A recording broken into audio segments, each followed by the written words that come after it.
Hello,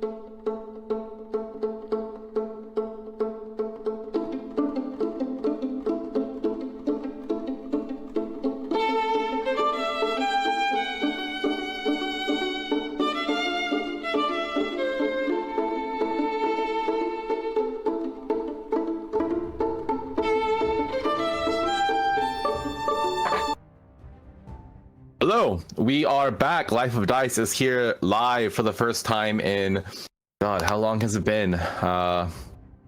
Too damn long. And we are back with the new campaign. So if you were here to see Materia or New Year, that's too damn bad because we don't know what's going on with those. But we're here with the new campaign, and it's going to be a good one, hopefully, and some new faces. My name is Clay. I am the DM here. Anyone wants to do a quick introduction of themselves, just give your name, go around. My name is Sam, and I've had facial reconstruction surgery, which is the new faces we mentioned. That was a lame joke. I'm Kowai Pud. I did a little at it, so it's cool. Thank you, Clay. I'm Raider. I've lost a shit ton of weight, so that's my facial reconstruction. That was just a flex. No, this is flex. And I'm Nick. I've been here the longest, I do believe. By far. Nick recruited us. That's the secret right there. Yeah.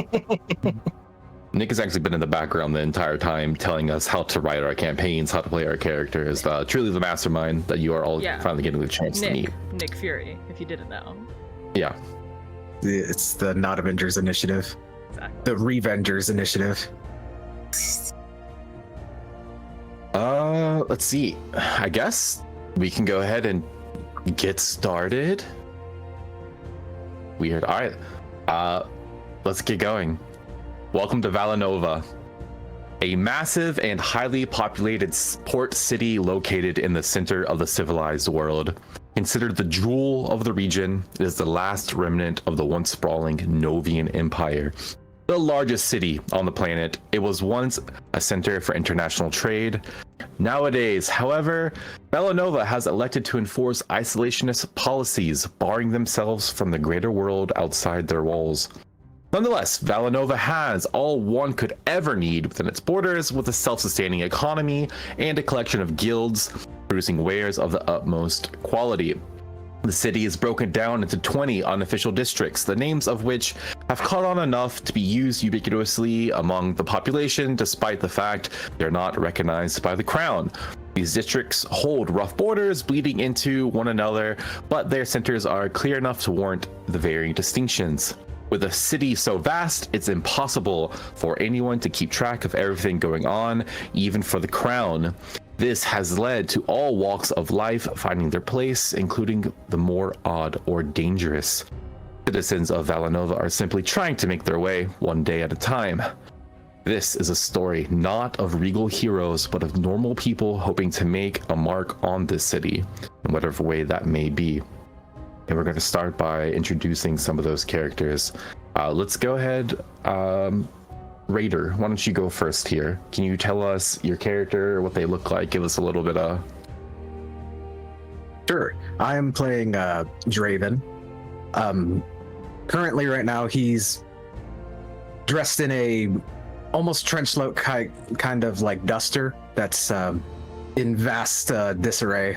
There are burn marks across the both sleeves, which anybody noticing him would notice the various burn marks and scars along his arms. Absolutely filthy, covered head to toe in dust. Pretty medium beard in terms of half elf standards, but very much in disarray. Same thing with his hair, which looked to be very fine hair, has now turned into a long, gross mess. He has a scar across his right eye and a scar across the left side of his lip, and has some burgundy eyes that look like he is very tired, some would say. Yeah, big same. No, I'm just having allergic reaction. Allergies are killing me right now. Draven, what do you think you be? It's like, say it's like a normal day. You're going about your routine. Where would you be right now? Honestly, he's probably just kind of patrolling around the seedier sides of the city. His whole shtick is that he likes to help those in need. So he's walking around seeing if anybody needs any kind of odd jobs done, or if anybody needs to, like, you know, if somebody's picking on somebody else, he'll step in and kind of like dissuade that.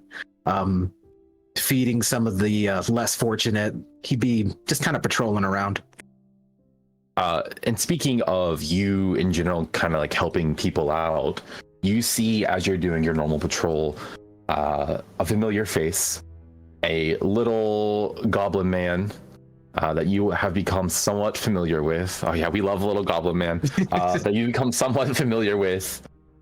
You see him kind of like poking out from behind a building and looking at you. It's kind of knows that your path as well, and it's kind of like gesturing you to come over. Okay, I'll start moseying on over, look to him and be like, well, what's new on the agenda today? Yeah, and so you, like I said, you've known this guy well enough. You've interacted with him. I'd say probably like 3 feet tall, goblin height. Yeah, very short compared to Drake. Just as dirty as you. Looks like they have not taken care of themselves at all. Just absolutely tattered clothing. They have like a couple like piercings in their ear, but you could tell it's like fake, like not real gold. They have this big crooked nose, and it kind of sounds nasally whenever they speak. And like, hi, Draven, I got some information for you. But as your manager, you know I got to get a cut first. You'll get your cut.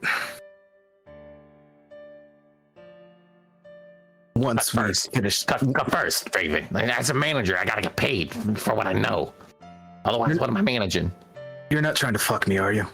Because you know what happens when you fuck me, right? Listen, I ain't trying to fuck you since that night we were in the spot. Easy now.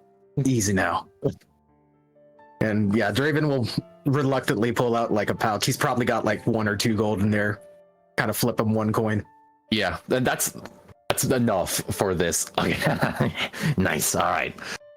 Listen, yeah, I'm your friend, and I always got your back. And I got my ears to the ground, and I'm listening around here. You know, the Crimson Cage is my place. You know, I know this place like the back of that weird spot on my hand. I got news about someone you might know, Draven. Name Paz ring a bell for you? Like, Draven kind of like stops for a second, kind of like grits his teeth. He's like, yeah, I know him. Word's going around the cage that he's been missing. He's missing. He's missing, yeah. Nah, that's bullshit. There's no way. And has my information ever once been bad? Several times, but it's just hard to believe. He's a tough cookie. He's not one to go down or disappear without reason. Listen, I've made a new friend, and this friend, well, they didn't tell me, they wrote it down, but they let me know that them and a couple others went missing recently, and I just poking around about it because, well, you know, I like to know what's happening, and apparently there's some guilty consciences out there who might be willing to speak on it. Okay. Who's this new friend you met? Yeah, that's classified managerial knowledge. Draven pulls out the last coin he has, drops it in his hand. Yeah, he's a little imp. Goes by the name Mr. Crane. An imp? Correct. Interesting. Where is he now, or did he just kind of skedaddle off?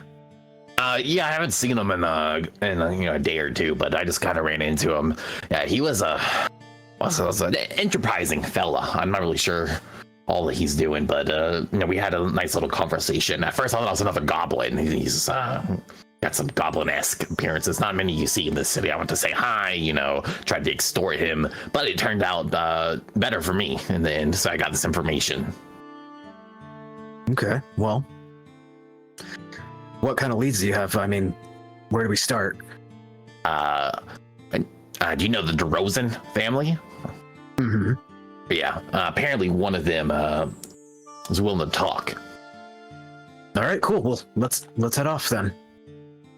All right. Yeah, I got information to meet tonight in on a meat shack, fish shack. Fish shack. Yeah.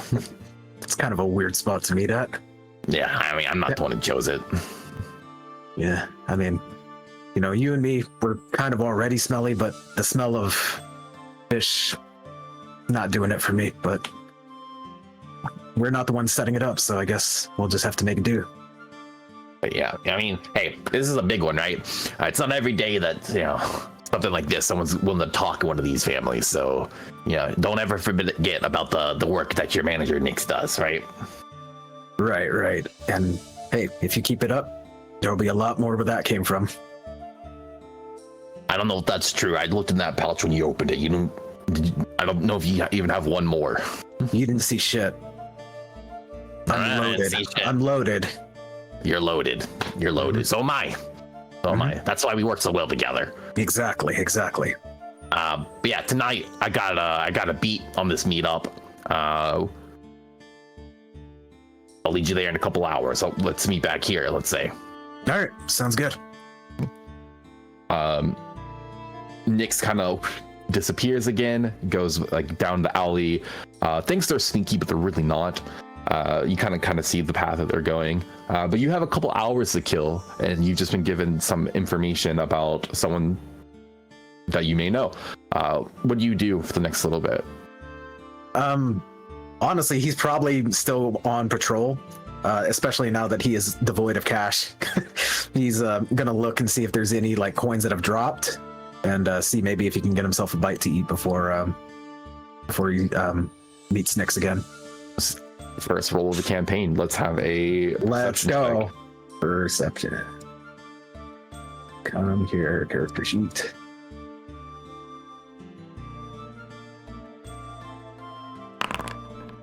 An 8 on brand. An 8. As you're doing your patrol around, just looking to see if anyone just dropped any coin, you're here in the Crimson Cage. People here, they keep their money tight.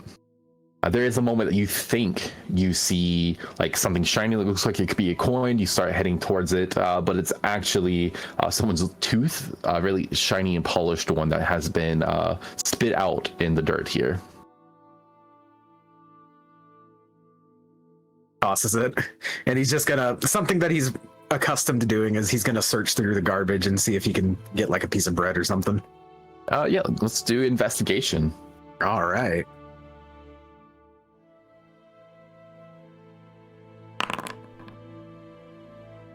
You are able to find food scraps, but you know any of the things that you eat will make you ill. Kind of grit my teeth. Is it worth it? It's not worth it. And yeah, he's just gonna kind of keep patrolling around, a little bit hungry now, but you know, he's used to going a few days without food if necessary. Yeah, it is another of those days that you have to decide between having an empty stomach or an incredibly upset one. And you've gone both ways before in the past, and both are terrible. But you opt not to eat this kind of rotten garbage you find and go on about your patrol. You see your standard like little scuffles here and there. Particularly you see what seems to be some younger members between two of the gangs that are kind of hassling each other a bit. Okay. Does it look like it's getting like super violent, or? You know these things can either go one of two ways. Either it's going to be they are young, so they're kind of afraid to take any next step, so it's all just boisterous kind of things, or they are young and reckless and could easily overstep and cause problems and get themselves in trouble, but too late. So you know these things could go really either way. Okay. He'll kind of observe. If it looks like it's gonna get nasty, he's gonna step in between the two. Just kind of sitting there watching. Let's just roll a D100. 1D100. And stay under 50, things start to look pretty sour. That's a 61. So you see, it's another one of those that just kind of fizzles out, doesn't really require any intervention. Those young kids doing dumb stuff that's really common here, but just as common to find people perished way too early. You go about your day. It's a pretty slow walk. It's a pretty slow in terms of like activity, but eventually, the sun does start to set, and it's time to meet back up with Nyx. All right, I will head straight to where Nyx told us to meet, and we'll head off from there. Yeah, and you see him there, kind of behind the wall again, just like that big crook nose, like over the side. You're not that sneaky, right? You can only see me because you know me. You're keeping your eyes out. Anyone else? Not a chance. If you say so, Nyx. All right, follow me. I got the spot. I know where we're going. Keep things on the down low. With those DeRozans ain't nothing to fuck with. Yeah, trust me, I know all about that. And you see Nick starts leading you kind of like through some alleys. He tries to like quietly go in the shadows. You, probably a bit better than he does, actually do follow with some relative stealth. Actually, let's call it a stealth check. Okay. Let's just throw some rolls. We're playing D&D. Let's have the dice talk to us. I'm good at these. 13. It's decent though. Unless someone is specifically look out for you, most people aren't going to notice. Here, we'll roll for Nyx. I think he probably has no modifier to this, just based on how he's been described so far. So that's a 10. So not the worst he's ever done. Actually, you could tell he's a bit more serious because he knows that this is a dangerous situation, legitimately. So he's taking things a bit slower than he usually would. He's kind of a reckless dude. But eventually you are led to a fish shack, like a small, somewhat discreet building that lies on the border of the DeRozan territory. What do you do? I'm gonna do a quick once over. Is there any like heavy activity, like foot traffic going through here? Is there any heavy foot traffic? Roll me investigation or survival. Both of these are kind of dog shit, but this one's slightly better. 18. Because you're looking for it specifically, yeah, you do notice that there are way too many footprints for a simple fish shack. Not necessarily it's the number of different feet prints that make it seem odd. Like a lot of different sized people have come in and out of here, which usually would be like, one or two people who actually work this area. So that does strike you. It makes you think that this is a somewhat frequent spot for meetings, which in its own right is good intel. Okay. Other than that, no, I think I'm letting Nyx take the lead first off. Okay. And I'm gonna approach the fish shack and take a look inside, like through a window if possible, or see if anybody's there waiting for us or what have you. Yeah, you see at first like Nyx is trying to let you take the lead also. It's kind of like a you go kind of situation, but silently, as you just kind of look and position your bodies in ways trying to encourage the other to go forth. But as you get closer to the shack, you kind of look inside, and the windows on this place are totally boarded up. Okay. All right. If that's the case, yeah, Draven will just kind of knock just to announce his presence. As you take the final lead there and knock, you see Nyx kind of stands behind your leg, and you see the door open, but the person opening the door is not like in the door frame as you do so. All right, eyes up, and Draven's gonna push it open, kind of look, see if there's any like nefarious deeds around the corner, and if there's not, go ahead. No, I would say as you do, as soon as you kind of turn the corner, going through like the threshold, you do see a large half orc just standing there with like their hand on a blade. Easy now. We had a meeting here. Sorry, not a half orc, a full-blooded orc. So just a big, burly-looking dude, built like a fucking brick house. Has the blade in their hand. No shirt, tattoos all over their body, like brownish green skin, golden ring like shoved through with their tusk. You see, they look at you. They look down at your little goblin companion. Close the door. Say that again. Close the door. All right, he'll enter, close it. Yeah. And this has their hand like on that hilt. It's like drawn about like an inch like from the sheath. And their back never is to you. It kind of stays to the wall. And listen, so yeah, you're the guy Nix was telling me about, huh? That's me. Hey, listen, I'm here because I got a guilty conscience. All right, take a seat. Is there any like actual like chair setup or anything, or is it just mountains of like fish corpses? No, it's more like you do good inside and you actually don't see any fish strung up, though the smell is definitely there of fish. Like it's been permeated into the wood like over years, but there are no actual fish in there anymore. It's rancid. What is there is like a table, and they're like barrels that are used for chairs essentially. Yeah, he'll have a seat on one of the barrels, help Nix up if he needs help climbing on one of the barrels as well. He can get on, but it's a funny spectacle. It's like a little scramble. The little guy think as he gets on up there. You see the orc, and go ahead and roll me history if you know who this is, just off rip. Okay. 14. 14. I'll say you on a 14, I think, would know who this is. The DC should be lower for you. You immediately recognize this as Garv DeRosen, who is like a mid-boss, younger brother of the right-hand man of the head of the DeRosen family. A relatively known presence around here. And he looks at you for a second, and he's like, why do you seem kind of familiar? I've got one of those faces. Maybe so. All right, listen. I'm gonna keep this meeting short, okay? I don't like being here talking to you. Your little green friend here, I don't really trust him that much either, but he overheard me in the bar the other day talking about some shit I probably shouldn't have been talking about, and here we are. So, you know, we're gonna have a conversation real quick. Okay? So, well, shitty shit's been going down, all right? People going missing. I ain't about to tell you nothing too much about it, but I heard you might have an interest.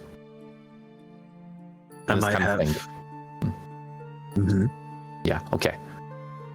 I'm gonna give you one piece of information and one piece of information only, all right? So fucking listen up now. Keep your fucking ear holes open. There was a death of a Knight of the Emerald Order not that long ago. Look into that. Okay. That's all I'm saying. Oh, can you tell me a location? Nope. Cool. All right. What if he kind of like reaches for his pouch, realizes there's no money in there? Come on, you've got to give me something more to go on than that. Listen, it ain't every fucking day that a Knight of the Emerald Order gets fucking. All right, that's a rarity. Okay, so fucking do your little investigation thing. Go off, trying to figure it out on your own, and you ain't hear shit from me, especially not more than this. All right, fine. What do you? I mean, once I figure out what's going down, do you want me to report back to you, or? Nope. No. Fuck no! Don't dare fucking come here again. You never even met me. All right. Sounds. All I'm saying is I got a guilty conscience because I feel like some shit be going down, and I need you to take care of it. All right. All right. This wouldn't happen to have anything to do with pause, now would it? Cannot say any more than I have said, other than you may have interest in the situation from what I've heard. Insight check. Knowing that Nix brought it up to me initially, that was the main deciding factor. Did Garv react any differently once I mentioned that name? Did Garv... Okay, go ahead and roll insight.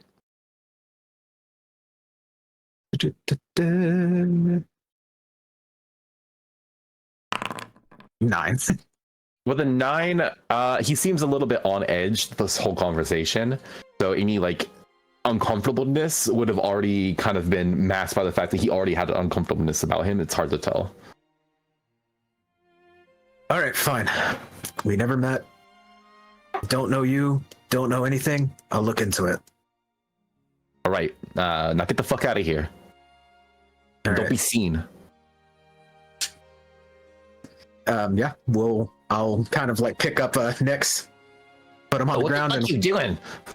listen. Don't worry about it. And You know I don't like to be manhandled. you're a goblin. It's goblin handling. I like that even less. Yeah, and we'll skedaddle out. Now that we've already met, Draven's probably not as sneaky exiting. Mm-hmm. But yeah, once we're out of earshot, he'll just look to Nyx and be like, "Well, any ideas where this might have happened? Surely you've heard something, right?" Oh, of course I've heard something. Go on. Well, you're the rich one here. Why don't you entice me to go on a little bit? Listen, isn't our friendship worth more than gold? Listen, as friends, it's important that we remain transactional. Fine, tell you what, I'll cut you a deal. Once I figure out what happened, surely there's some loot involved. You get first dibs. Roll persuasion with advantage. All right.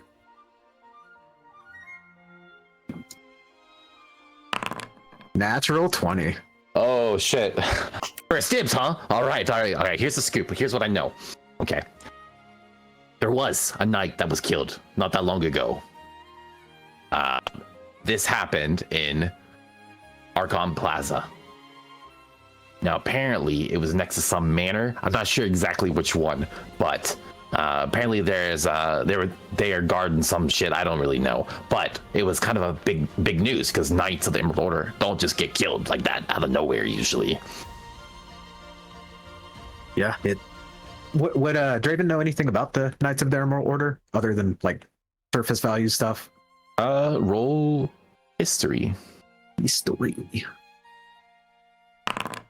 11. No, it's mostly surface value stuff. Yeah, you do know that it would be very, very rare. They're known as like an elite force of like anti-spell casting knights who kind of keep the magic practitioners of this city under wraps, like without, getting ahead of themselves. Yeah, you know, like the basic history of like, oh yeah, they were founded and they fought some mages in the past. But yeah, it's them getting offed is relatively unheard of. God damn it, Pause. All right. Well, if he really is involved, I'm sure that may be why one of the knights died. Pause is definitely one of the more rambunctious types, so if anybody could do it, it'd probably be him. So I'll look into it. You coming along, or? No. As your manager, I just find the jobs for you. You make us money, and then I get a cut, the first cut this time around. Yeah. All right. Well, I'm off.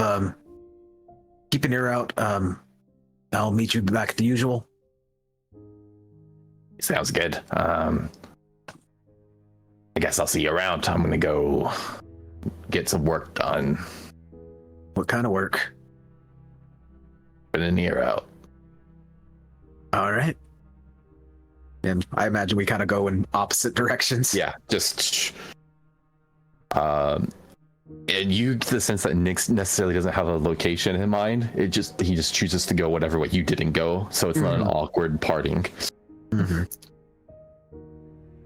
All right, then I will head to the plaza and do some investigation. You spend some time heading to the plaza. A couple hours go by. Now, remember, this was mentioned that what happened was a bit ago. It's not like super fresh that this happened. As you go, you don't. Actually, I don't want to say you don't find anything. Let's roll me. Let's just call this a luck check, basically. Roll me a D100. You want under 15. Under 15. Gotcha. Mhm. There you go. 8. Holy shit. Interesting. Okay. As you start patrolling Archon Plaza, this is a place that, first of all, you don't look like you belong here. Like, that's clear as day. You don't look like you belong here at all. Archon Plaza is the location in which all of the city's magical practitioners more or less gather together, and it is a nice place. It is full of wealth, and you just happen to go by a specific manor with a wrought iron black gate around it that has a Knight of the Emerald Order patrolling it, where nowhere else you've seen has such. Now, there are other knights here and there. They're doing general patrols. They have a location that they stay in the area. But here specifically, you see a knight patrolling a one residence. Okay. I imagine going up and questioning the knight's probably not a good idea. So, knowing that I have the location, I'm going to make a mental note of it. And I will actually leave and discuss it with Nick, see if that particular manor has any importance among the populace, and we'll kind of put the conspiracy board up and see what leads to what. As you start to investigate deeper into whatever this is going on, hearing the name pause, it's bringing some interest to you. We're going to go ahead and cut over to another character. We're going to go with Sam. Can you describe your character for us, please? Okay, Hazel Eldrick is a on the younger side half-orc girl. She has the traditional, kind of greenish gray skin, large tusks, pure black hair, and I think the hairstyle is, to quote Kowai when she was drawing the character, a fuck-ass bob. Is what it was called. It goes down to about her chin, and it looks incredibly crude, as if she cut it herself with a knife. Outside of that, she has one gray kind of like beady eye, and the other on her right side is completely milky and scratched, probably on account of the massive laceration that goes down over her eye, past her nose, and then kind of curves down to the center of her mouth, completely disfiguring her boyish face. She wears a kind of thick green cloak that covers chainmail armor, decked out with the adornments of an apprentice of the Emerald Order. And I think, that's kind of what she looks like. And just so happens on this day, not every day, but today, you're wearing, on top of what you normally do, a traditional black tabard, you and the others around you. But in this moment, you find yourself in a small, essentially an office, across from who's introduced themselves to you as Justicar Ethbert of the 8th chapter. You know this to be a relatively high-ranking Knight of the Emerald Order. They have you sat down. There's a somewhat somber mood between the two of you, but they try to have like a more or less a friendly face on. It's a sad day under sad pretenses that we meet here, isn't it, Hazel? Yeah, I suppose so. Bit of an understatement. Listen, the higher-ups have tasked me with speaking with you. Not only is this a tragedy for the Order, but this has left some questions about your future as well, and what things might mean. Tell me, do you enjoy being a knight? Absolutely. It's the Order has given me everything I know, and I am grateful. Right. I mean, that's what we like to hear. We like to hear that you're in it. But no, this is a serious thing that hasn't happened in ever since I've been in the order. We haven't had a Banneret die before their apprentice could be made a knight and make that decision. It leaves us with a couple of paths here. No. Their Tiamat was a fine knight, and he seemed to think highly of you from what others have told me. I don't know. I didn't know him that well personally. But what I've also heard is that while you're good with the sword, you haven't been able to cast. Her already somber face kind of scrunches almost like the verge of tears. That is correct. No, I read through a couple of Sir Tiamat's reports, and again, he, for the most part, spoke very highly of you. Said there's few as worthy with a blade among any of the aspirants, at the time, and the apprentices, and I just can't help but overlooking there's a large deficit in what's required of becoming a Knight of the Emerald Order in your repertoire. And I just here to question if this is the right path for you, if we should be looking for a new banneret for you, or, perhaps it's time to start looking at the city guard, which, are important forces here in the city, just as much as the Emerald Order is. The look of panic kind of comes over her. I assure you my skills with a sword would be wasted in the city guard.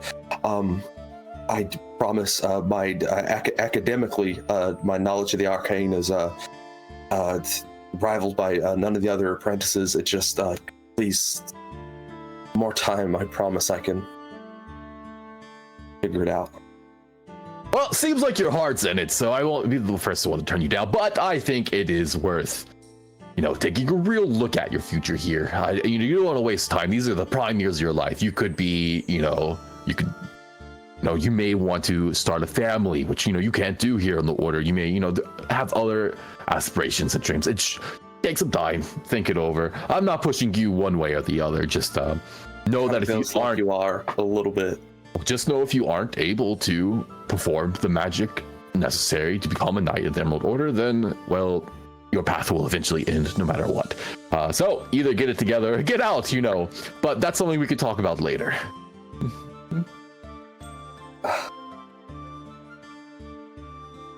Sir, and she bows and gets up to leave. Yes. Also, before you go, I don't know if anyone's mentioned it to you yet, but you will be at the lead of the procession for the funeral today. The autopsy has been finished, funeral's going down, all the preparations are being made, so you will be, as the Banneret's apprentice, be expected to lead the procession.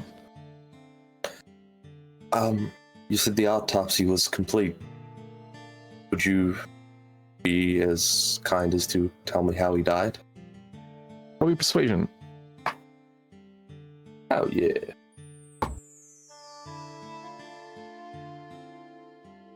Do I get a plus because of my fuck ass Bob? Don't bring the Bob into this. You don't want a negative. 16. You see his face goes a little dark. I suppose it's only fair that there are there were multiple wounds. We had stab wounds, seems like wounds from an arrow, a blade. Magic was also involved. We saw magical force trauma on the body. Seems like he was attacked by many assailants at once. At the mention of magic being used, she kind of white knuckles kind of under her cloak. Thank you. Of course. Preparations are well underway. In about an hour or so, things will get started.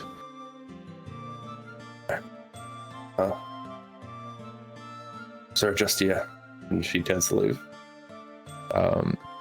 You close the door, and you have about an hour before you know there's like a very large ceremony being put together. Okay, hour. First 15 minutes, she goes back to her room. She cries a lot. Last 45 minutes, she'll probably go to the courtyard, and in the training hall, you go to the courtyard and just find like a dummy and just fucking go ham on it. Yeah, you absolutely destroy that dummy. As it was said, your skill with the blade is unmatched by most, and you start expertly, though with a bit of anger, a bit of sadness behind each strike of your blade. But eventually the time does come, and you start going to outside of essentially the hall here where Knights of the Emerald Order gather within the Crownspire district. You know that there is the Crownspire Cathedral, which is where Sir Tiaman will be buried. Well, cremated, then the remains put and placed in essentially an underground section dedicated just for the order. And as you know, you start heading out towards like the main entrance, you can see that there are hundreds of knights, all in their like, deep green emerald armor. Some of them wearing, more ornate or higher tiered armors, like some wearing like the full plate with a helmet, others wearing like chest pieces of that emerald sheen, others who are dressed similar to yourself. But they all stand at attention holding banners. And you see there are 6 fully decked out knights, and it is rare to see them all in one place like this, but you know that these are all, what are they called? These are all what are the rankings? Justicars? All right, that's the highest one, right? Knight Per Commander. chapter, right? Knight Commander. Knight Commanders. There we go. Oh yeah, Justicars. There you go. My mind went break. Knight Commanders. These are 6 Knight Commanders that have all gathered in the same place. That are all taking essentially what is a pyre, but that is being like held by like juts on the side, like you would a coffin. But you do see your banneret's body splayed out on the top of it as you begin to take your place with a one last Knight Commander at the front in the procession. You are handed your own banner. You get handed your own banner to carry, and you hear more or less like a refrain of the oath of the knights as you begin walking towards the cathedral. The oath that all would take when being sworn in officially. As you guys slowly walk through, what is going through Hazel's mind?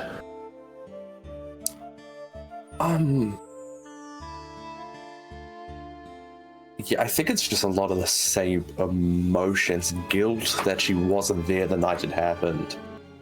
Even though by the sounds of it, a single apprentice being there wouldn't have done much. It's anger, she's like white-knuckling the banner still. Frustration, sadness, the lot. She's going through it at the moment. And you start going down deeper and deeper and deeper into these essentially catacombs, where you see there are engravings of past knights, essentially heroes of the order. Some of them have like impressions of their faces on the walls. Some have like just inscriptions on tablets. Maybe some that have been lost in like a single battle. There's like little memorials down here for each of them. And finally, you find a place. It's not the most ornate. It's nothing special. You know that Sir Timon was no one especially famous within the order. He was well liked, well enough liked, well respected enough, but he wasn't of anyone of major or huge standing.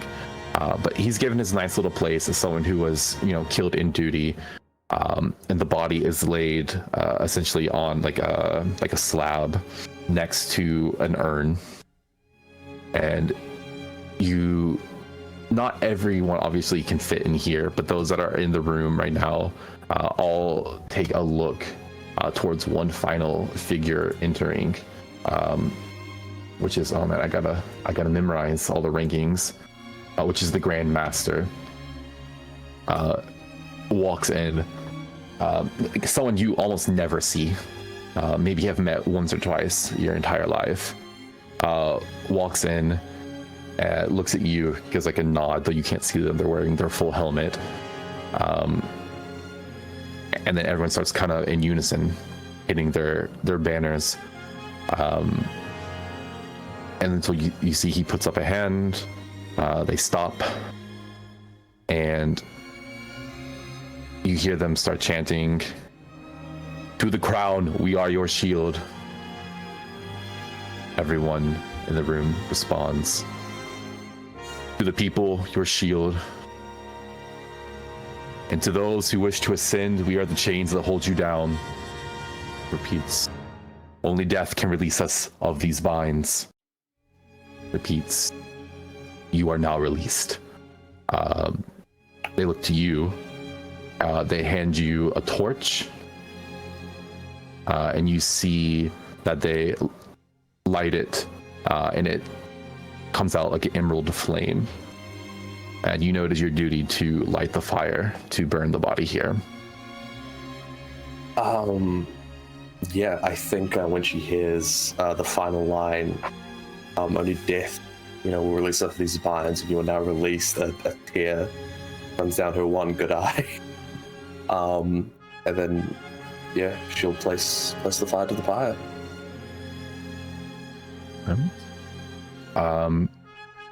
You see that your Benneret's body starts to burn away. The fire burns hotter than any normal flame would, and it quickly starts to just break down. And you see them before you in their armor. The armor itself, seems relatively resistant, but you can see that like the form of it starts shifting as the body within starts to turn to ash. And then another comes after about 10-20 minutes of this, as everyone kind of stands solemnly and watches, and puts the remains in the urn, puts it in its place amongst the others. And again, everyone starts boom, boom, boom with their banners. Before, in a very orderly fashion, people start to line up in order of rank, essentially, who are within this room. That means you are at the back, the last left in here with this urn. What are your final thoughts as everyone starts to leave this room? I think, yeah, she kind of follows the procession out, and she'll do one final look back to the urn.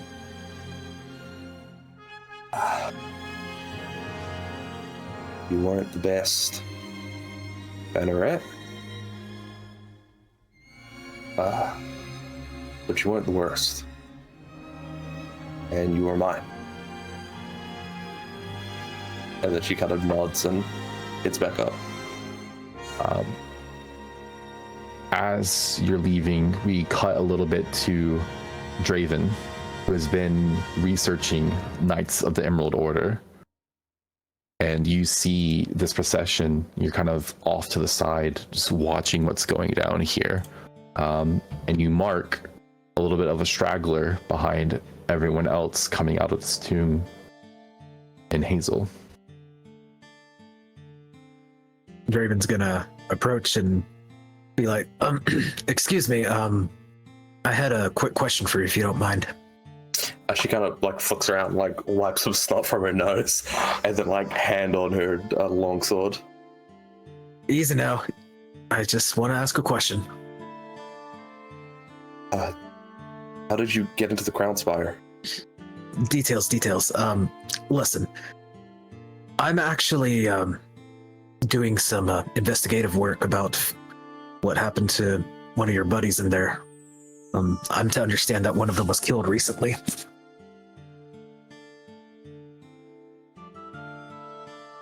Oh, fuck, how much should she talk? Yeah, one of my buddies, and she kind of like puts the sword away.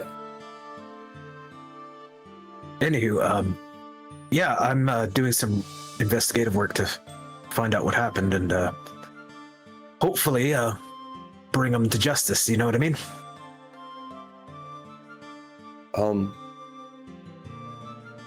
Your investigation isn't sanctioned by the Crown or the City Guard, or you don't look like anyone from around here. Fucked up, first off. Second off, you know, looks can be deceiving, but no, this is a private investigation that I've got going on.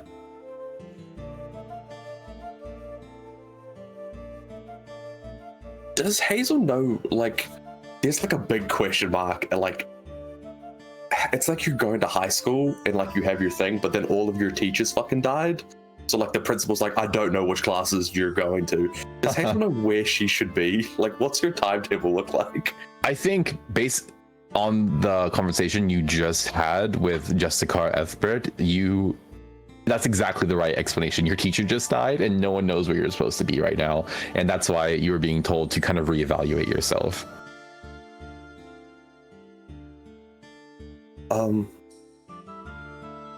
What exactly would your investigation require on my part?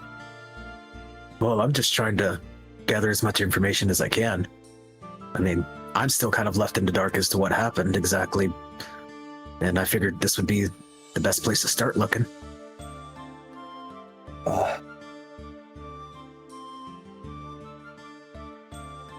Do you have like a place we can go to talk?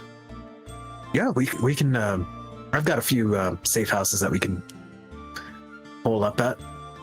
It doesn't need to be like secure. It just needs to not be in Crown Spire. Yeah, so yeah, wherever you want to go, we can. There's a place down the street over there that we can hang out at. Yeah, Hazel fucking just like leaves. As you are kind of like taken from the back of this procession and cut off, before you can head off, you see a figure that's running towards you a bit. Do you stop to wait for them to catch up, or do you leave with Draven? She'll stop. Not many people in the order would give a shit, so she's like, oh, this must be someone. You see, as this person kind of runs to you, you recognize it as Jessica Ethbert, who you had spoken to just recently. Kind of look over at Draven, who's standing here, but doesn't give them too much mind. Just like a quizzical look, like, who the fuck are you and why are you here? It's the same thing that Hazel basically said, you don't think you belong here. You see they're kind of out of breath a little bit after they jogged over here. Sorry about that, Hazel. I forgot to mention something to you that I'd like to give you now. You asked me how. He looks over at Draven. Can you go somewhere? Yeah, I get it. And he'll kind of mosey on over to the corner. Starts talking a little bit lower. You asked me how Sir Tiamat fell. Listen, I don't know if there's a place for you here in the Order, but there might be. And that's for you to discover. A place to start might be getting to the bottom of what happened here. There's not a lot to go on, but I do have one clue, and I wasn't sure if I should give it to you, but I got caught up in the emotions of this processional, and I figure it's worth giving you a shot.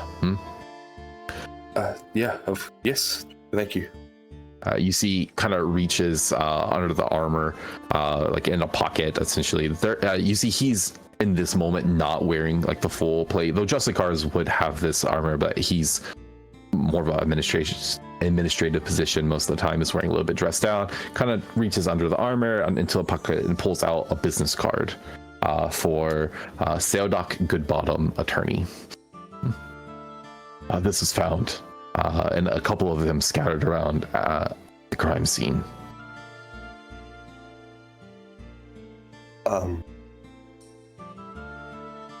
That's such bad criminal activity to leave cards at the scene of the crime.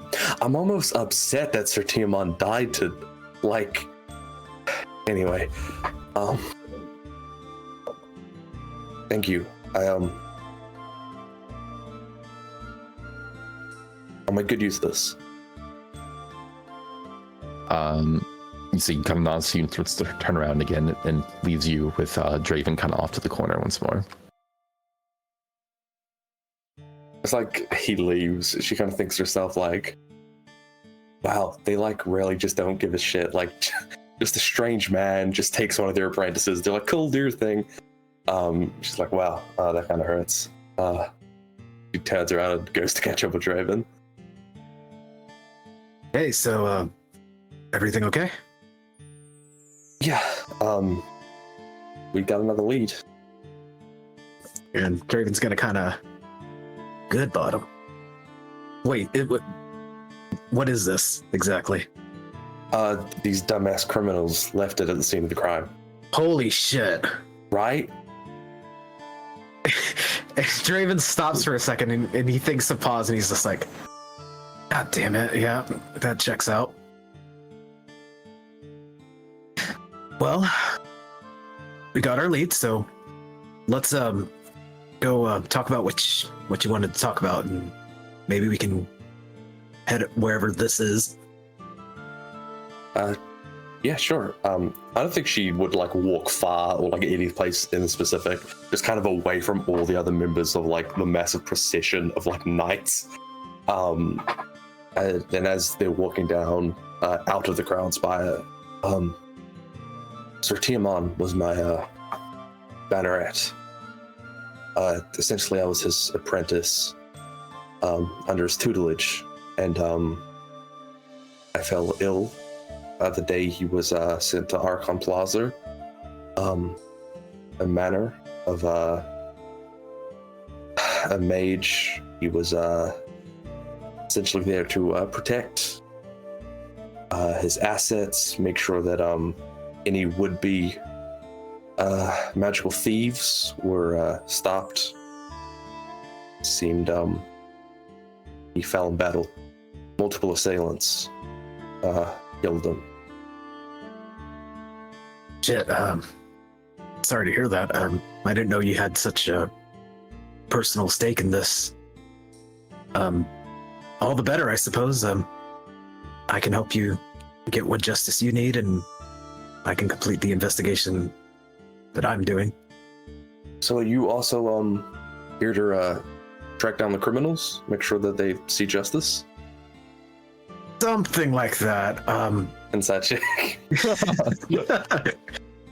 Roll off, go for it. Ah, no, she's so shit at this. You know what? I want to see what you roll, but I'll let you know it's not a high BC. Poggers. Yeah, there's more to it than Draven's letting on. She will note this, but she will not say anything. Okay,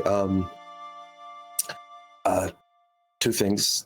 Does Hazel know the address that Sir Tiamon was sent to protect? Good question. Roll me, let's just call it luck if you know the exact address, and call it 50-50. You want under? Cool, yeah. Where the fuck was the fucking... You gotta type /R D1D100. Oh, there you go. Yeah. You are very aware of what the assignment was and where it was and who it was for even. Awesome. So I actually have the address of the manor we can go to, or we can check out this good bottom lead. That's up to you. Well, I presume the I've already gone to one of the manors, but I don't 100% know if it was the one, but there was a Emerald Knight there, and yeah, going up to a knight on duty and asking questions about a crime didn't sound like a good idea at the time. But You know what? You're smarter than you look. That was the right call. again, kind of fucked up, but I appreciate it. But now that I'm with you, maybe we can get some more information. Let's go look at the good bottoms. I am Yeah. currently an apprentice without an actual banneret, so my stake is about as good as yours. All right. Well, let's head over to those offices then. Yeah. Sounds like a plan. And at the mention of Mr. Goodbottom, let's move over. Nick, why don't you tell us about your character? Petra is 68 years young. She is a tabaxi, modeled kind of after a Maine Coon cat, so she has kind of like the crazy long hair around her face. She dresses very simply, has some adornments like earrings, but a lot of empty holes because she decides to put them in different places. Always very immaculately clean. She does lick herself like a cat would, but also cast prestidigitation almost constantly. And she's just a very sweet old lady. And as a sweet old lady, we start with a little bit of a flashback here for you. There is a holiday known as Youth-tide that happens at the end of the cold months, where essentially you celebrate the survival of a newborn through the winter. And you are here with some members of your family and one of your granddaughters named Adriana, who's the daughter of your daughter, Tarla. And you are celebrating this Youth-tide together, as you do nearly every year as of late, as your family begins to grow and expand. This celebration can take many forms. It's mostly just a time to get together with family and celebrate, that this new life has persisted and has survived through the winter. And though most do in the city's current infrastructure, this celebration has roots that date back to when it was not such a given. But what do you think your family's Youth-tide celebration might look like? Definitely like out the ass with food. But Petra's the only one that's allowed to cook. No one else is allowed to bring dishes. No one's allowed in the kitchen. It is just solely her time. She very much expresses her love through her cooking for her family. I think there's this like old beat up like record player in the corner that like very much doesn't work properly, but no one says anything. It just like skips every few notes. But I think like despite like the cramped setting that they're in, I think it's always very lively. In what district of the city would you be located in right now, where you kind of make your main base? Oh, it's definitely at her house in the waterways. We're she has to, yeah, she has to host. It's not the best place to go, especially for young children, but she demands to host. As far as the waterways go, which are like a subterranean, almost like sewer city, like with like where people go when they have nowhere else to go, you have carved out a sustainable, relatively nice, comparatively to everyone else, little home here where people can come and visit and always have a place to be. And I'll leave this up to you. You have obviously the child that you're kind of celebrating here, and the daughter Tarla. What other members of your family do you think would generally attend such an event, or would it just be those at the moment? She invites all of them, but knows only about like half of her kids will show up because, you know, they're adults, they have their own lives, they have their own families now. So I think like probably like 8 of her own kids are there, and like, you know, their spouses and any of them that have kids. Yeah, and you know, it's that smell of food in this area, this kind of relatively cramped space, just fills the nostril. It's overwhelmingly, but it's pleasant smelling food. It's a good smell. But even as you leave, like it permeates in your clothing, and you kind of take it home with you. That youth-tide spirit. As the day starts to wind down, you do notice the absence of one specific person who has historically always come to join these with you, and that is your good friend Seodaki Goodbottom, who has helped you with legal matters in the past and has more or less become an extension of your family, you know, very close friend of the family, always comes to these events, always is here to eat. He isn't here this year without notice.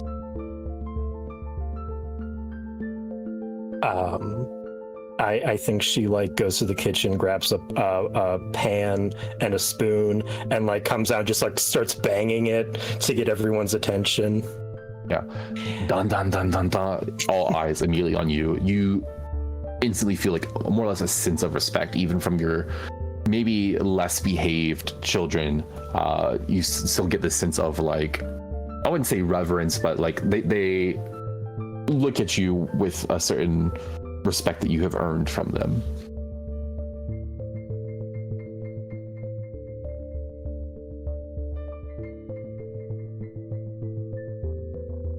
Sorry, I think it cut off there for me. Oh, was that for everyone or just? I think it might have just been me. Okay. Basically, everyone looks at you with a sense of respect. She like calls out, so we all know someone is missing. We all know who it is. So, you know, who was supposed to get Doc on their way here? Who was it? Who messed up? Just fess up. It is okay. We will forgive you. You just hear like murmurs throughout the crowd.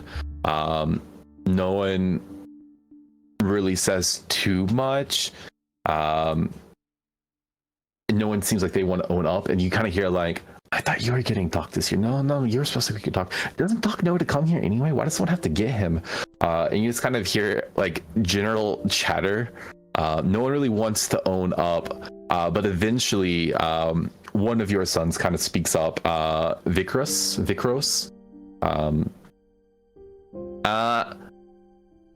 Hey Ma, listen, if you want, I can go out and see what the Doc is up to.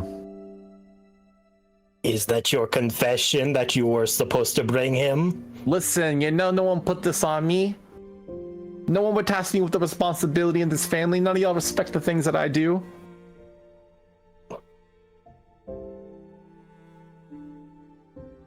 Okay, yes, you go, you check, go to his office, go to his usual hangout spots in case he has a meeting.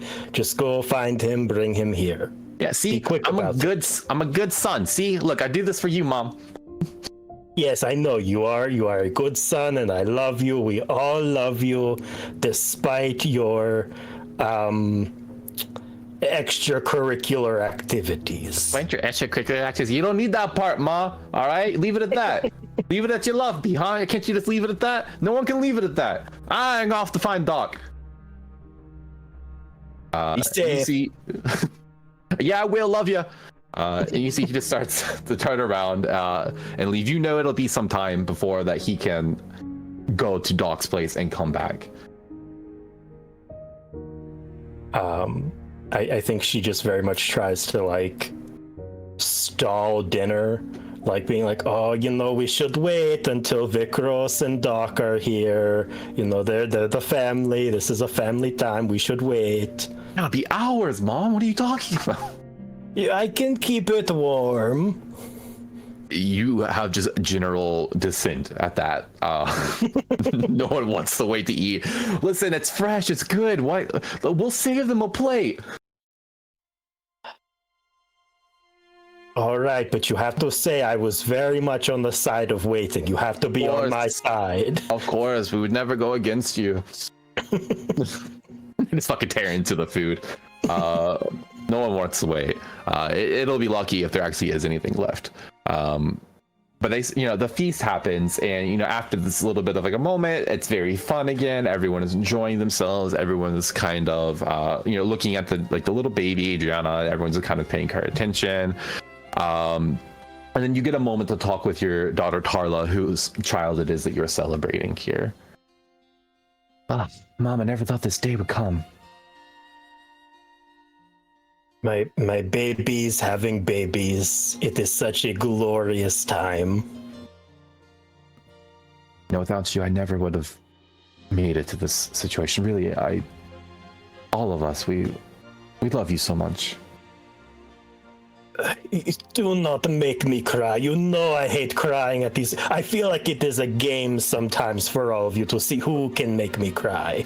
I might cry. This is... Don't, if you cry, I will cry. You know this. You cannot do this to me. We can cry. It's okay. No. I cry too much. I haven't felt like this in forever. I never would have made it without you, Mom. And I think that I've not only have I come from waterways, but now I'm married to like a noble, and like I have everything I could ever ask for. I've gone up in life so much. You deserve every good thing that happens to you. And Godric, he's a good man, and he's providing well for me and Adriana, and I'm so happy. Yes, Godric is a good man, and he will take care of you, and our bundle of joy, and I maybe more than one bundle of joy. Maybe. I don't think I can handle as many as you have. 17 is not as much as you may think. It gets easier as you keep going. I'm thinking 2, maybe 3. That you can start off with 2 or 3 and then work from there. Oh, anyway, I just want to say thank you. I'm not gonna hold you. I don't want to cry. I'll make you cry. Yes, go talk to somebody else. Go talk to somebody else. Okay. And you see that she goes and starts mingling, and you mingle with other members of your family. Some people come in, a couple others leave. Not a lot of people can stay down here. It's a long trek back to wherever they are in the city. And eventually the night goes on until it is just you left alone, and you haven't heard from Doc, and you haven't heard from your son Vikros yet. After about an hour or two by yourself, you hear someone approaching, and it is the stumblings of your wayward son, Vikros, coming in again. He comes in. He's got kind of like this long hair, a little bit. Kind of he swoops out of his eyes, kind of greasy, puts it back. Ma. Where have you been? I was there. I was looking. Like I said, your dog ain't there. I can't find that man anywhere. What did you leave a note with Mr. Crane? Mr. Crane wasn't there either. That's the thing. What? One of them is always in the office. You must. Did you actually go there? Be honest with me. No, I look promised. Me in the eyes. Ma. I went there. Okay, look me in the eye. This is honesty. I went. Okay, I trust you, but it's weird. I know it's weird. Fuck! No one left me any fucking food, Ma. No, do not worry. I go into like a cupboard and I pull out like medieval saran wrapped covered plate with all the fixings on it. I see. Oh, thank God! I was gonna have to kill somebody. Ah, man, thanks, Ma. I appreciate it. I didn't mean it. I wasn't really gonna kill no one. I might have punched them though. It sits down, like just starts kind of eat, almost like with their hands, just quickly like putting some things. No, I think it's super weird too. No one was there, and it looks like no one's been there for some time. The door was already open, so I went inside and looked around, and it looks like no one's been there for a while. It's dusty. Some mail's kind of left under the door. That's not good. Mr. Crane is always on top of the mail filing. Yeah, so not sure what's going on. Yeah, it is what it is, I guess. This food is good, by the way, Ma. I love it. Yes, it's always good. You don't have to tell me that. Listen, it's late. Why don't you just stay here the night? I'm just going to go maybe run an errand or two, and if I just happen to be by the offices, I'll poke my head in. Is the door still unlocked? Yeah, it should be. I didn't lock it back. Okay. You should have. That it would have been respectful to lock back up a place of to be honest, a family member. Yeah. I couldn't, Ma. I don't know why, but the something about the lock didn't want to work right. It was broken? Like somebody broke in? Somebody could have broken it. I don't know. I know nothing about that, Ma, but yeah, be careful out there. The world's a crazy place. Yes. Well, yeah, I will be back probably very early in the morning, so, do not wait up for me. Don't try to go home. It's too late. You'll probably get into trouble, so just stay here for the night. Watch over the house. That's fine. I'll watch over your stuff, Ma. Don't worry. Yes. Oh, speaking of stuff, did you take any of his stuff? Just be honest. No, I didn't take any of his stuff, Ma. Okay, if I notice anything missing, we will have words. Don't look at me. Look at the person who broke in, huh? Okay, we'll see. And she gives him a kiss on the cheek and prestidigitations his hair back to normal, cleans it up. No, Ma, he wants the grease is on purpose. No, the grease cannot be on purpose. That is not. No, nobody does it on purpose. Well, it's poofy. It's poofy if I don't have the grease. It's look at this shit. Yes, and it's very cute when it's poofy. That's not cute, Ma. I'm trying to. I can go do your errands, Ma. I'll stay here. I'll stay here and watch the house. She pinches his cheek and then leaves. Yeah, you head out, and I assume you more or less beeline it to dogs. Mm-hmm. Yeah, it takes some time to get there, but you go there, you start beelining it. And this is relatively soon after. This is, I would say, about a month before the scenes that we just had played out. This is a little bit of a flashback from our current times. You go there, and you see that what you know is the handiwork of your son, not the best lockpicking skills, that have left like a little bit of metal kind of jammed inside of the keyhole here. The door is closed but not locked. But yeah, you have the run of Doc's law office at the moment. I think I would first go to Mr. Crane's little desk and look at the day calendar. And see what his last meeting was. Yeah, you see like a ledger more or less where Mr. Crane would keep track of the day. He's very organized and on top of that sort of stuff. It is marked the 20th of Sude, which is about 12 days ago. Did it have a name attached to who he was meeting with? Would Mr. Crane have written something down?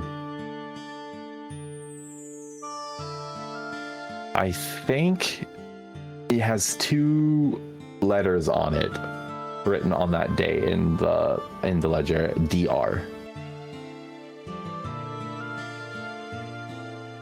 Okay. Doctor. DR Doctor. And I think she would go and pick up the mail that likely Vikros just left on the ground still. Oh yeah, of course. Yeah. And kind of just quickly sort through it to see if anything looks uber important. You do not see anything uber important. You see like invoices, something from the tax collection agency, something saying the rent is past due. None of it positive, essentially. Nothing that catches you like super off guard. No, I'm caught off guard because he always said that he was doing so well. He always said he had so much money. Why is the rent past due? This makes no sense.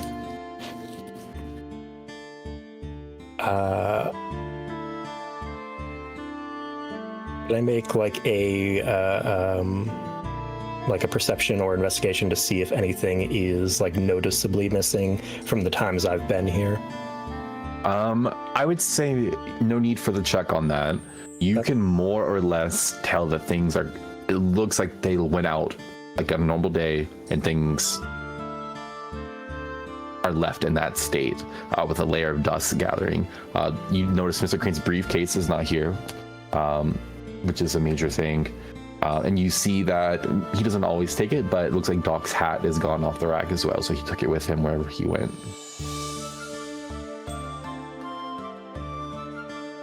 But as far as like break-ins go, you could tell it was your son that just broke in. There was no one else who had been in this place.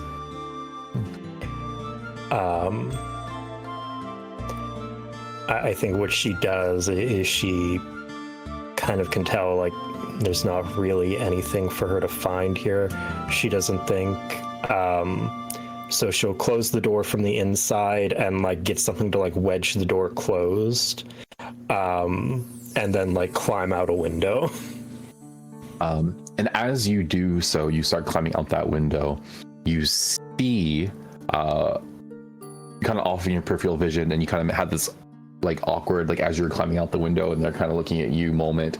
There is like a city guard here, but it is not any city guard. It is someone that you recognize. You've had a few run-ins with this person before.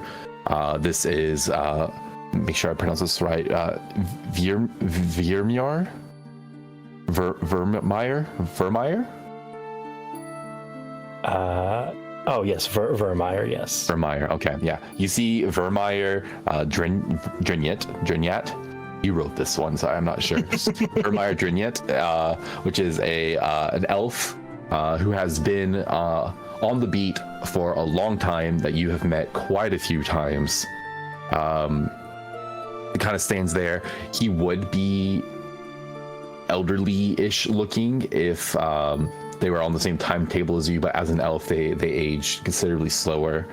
So you see this somewhat young, sort of like maybe like mid to late 40s looking elf man in their attire. They have like a cigarette, like rolled like tobacco essentially. Takes it.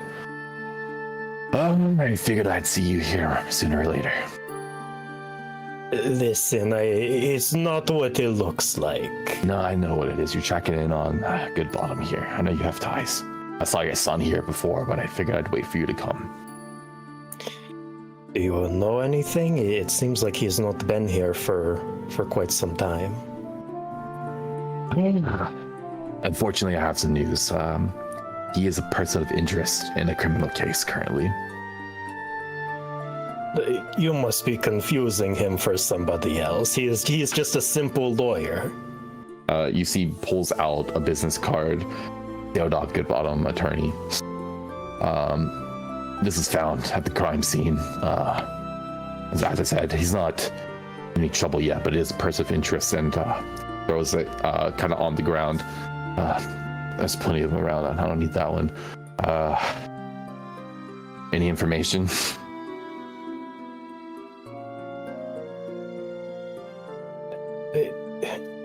It does. It must have been on some other criminal that he was going to represent.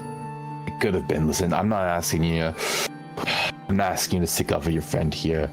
He's been missing, and that's just as worrying. Do you have any information about where he might be? No, I couldn't. The only thing was on the day calendar was a meeting with DR. I assumed it was a doctor's appointment. It could make sense. I've been doing my own little investigation the past few days. I think one of his last known whereabouts, I've tracked down a small medicinal plant shop down in the dredges, seen there with what I suppose is the owner and a small halfling woman with flowers all in her hair. Could have been there, doctor's appointment. What kind of medicinal plants? Like the good medicinal plants, or like, just like I have a cold medicinal plants? Listen, it's in the dredges. You can expect what you expect. I haven't been there myself yet, but I mean, come on, we know what it's like down in that place. Do you have an address? Again, listen, there's no addresses down there. I can tell you it's called a plant shop, and it's like kind of, as I understand it, hastily scrawled on like a sign. Well, I will look into it. If I hear or see Doc, I'll let him know that he's a person of interest.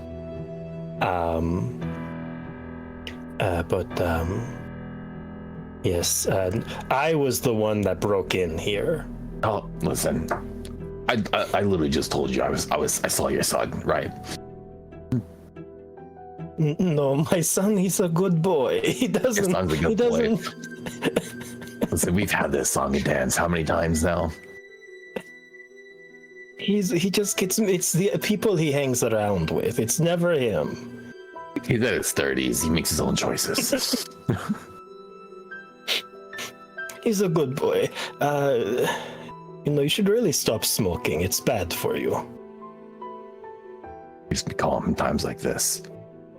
Gives you focus too. Can I bum one off of you then? Yeah, of course. You see, he already has like one roll and starts handing it to you. Takes like a match, strikes it, and. Oh God, I haven't had that for a long time. I can't smoke around the kids. It's not good for them. No, you don't want that example. They might get in trouble. Yeah. None of my children are good. I'll head out to this plant shop. You'd think it would have a name, but I guess it's just plant shop, as I've been informed. Yeah, so I'll go to plant shop, and I'll see if I can find any evidence of Doc. And we cut back now, I think, from this meeting to our final character, Kowai, if you want to go ahead and describe. My character, named Moon, is a shifter man, though he does not look like a typical shifter. You'd probably assume he was just human off of his appearance. He's a very attractive face, blonde hair that he would keep tied up in a ponytail. He has yellow eyes, a freckle under his left eye, and he is currently wearing, I don't know what they're actually called, but they're kind of like a kimono, but just a shirt, but it's like the wrap, which is like it's a green color with like a yellow lining. He has a white tunic under it, and then he wears just some basic brown pants along with a dirty orange apron that he has tied around, and just some simple brown boots. And we pick up with him in a family meeting similar to what was going on with Petra, but this is something that happens a little bit more frequently, and it's your family, other families. It's like a circle meeting for people who are within your circle, literally and figuratively speaking. Things are a bit awkward lately. Every time you could pretty much show up anywhere, because you have been showing up alone when usually you would have company right next to you. And that's been a bit of an unspoken thing that no one has really been addressing. As you kind of stand in this little garden party essentially, where people have like finger foods, are sitting and singing and dancing, having a good time. First of all, what do you think are some of the activities or some of the vibes and things that would be going on here? Yeah, definitely a lot of eating. It is, for this particular event, I think, you know, it's a big family get together, so there would be a lot of food. I think the younger family members would probably assist a lot in the cooking and setting things up. So my character probably would have gotten there earlier to set everything up for the more respected members of the family.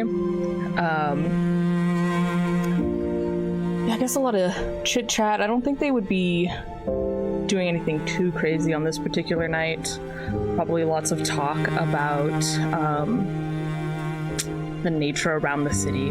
If there is anyone who's like disrespected or like if a neighbor like cut down a tree in their backyard kind of thing. A lot of bad talk about them. Definitely a bunch of gossip.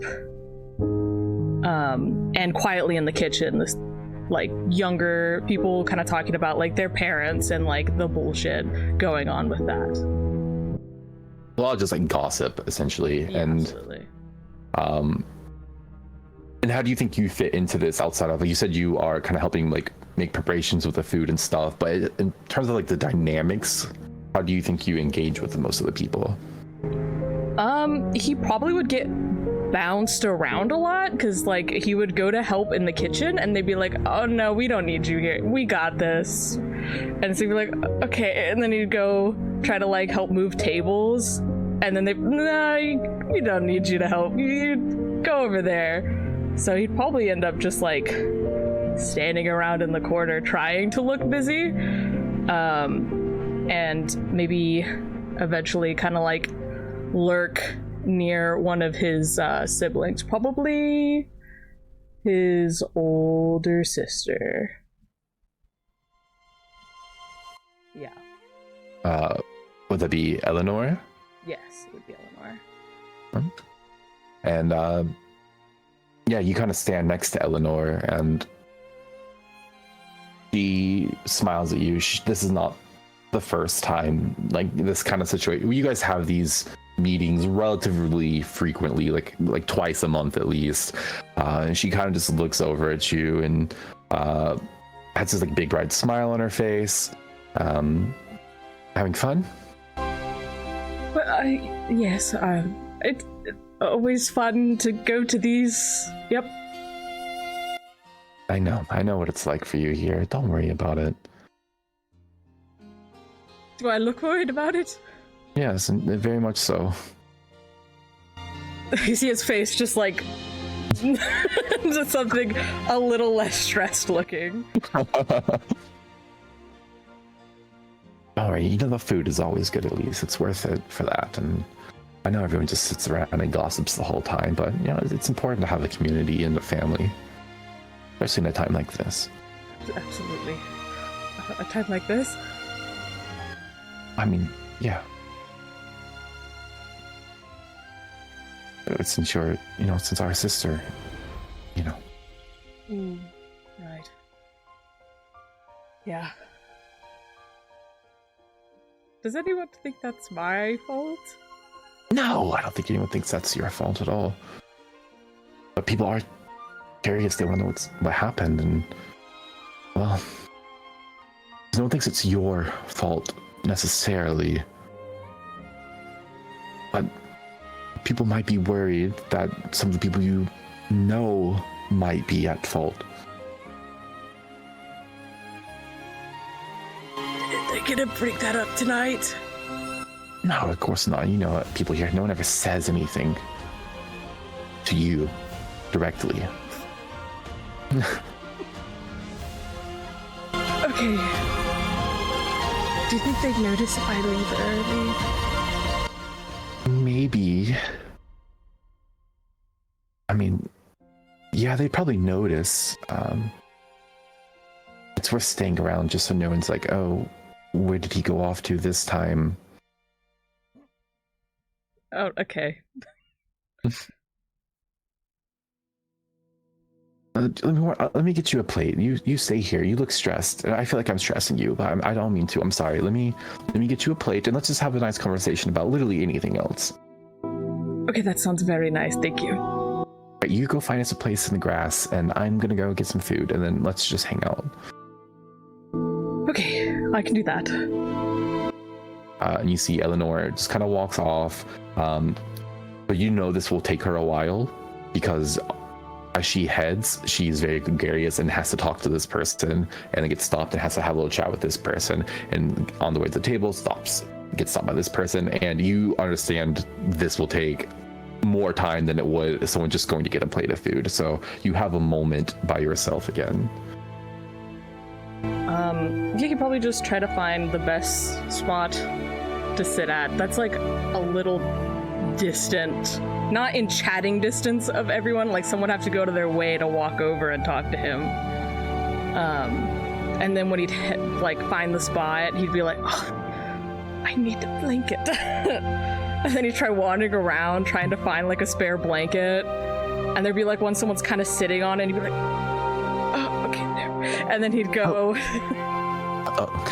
Yeah, he'd walk over like not wanting to like engage in a conversation, go try to find one that's like in an easy to access place before like laying that down on the grass and then like waiting. Roll me investigation to see how your blanket finding goes.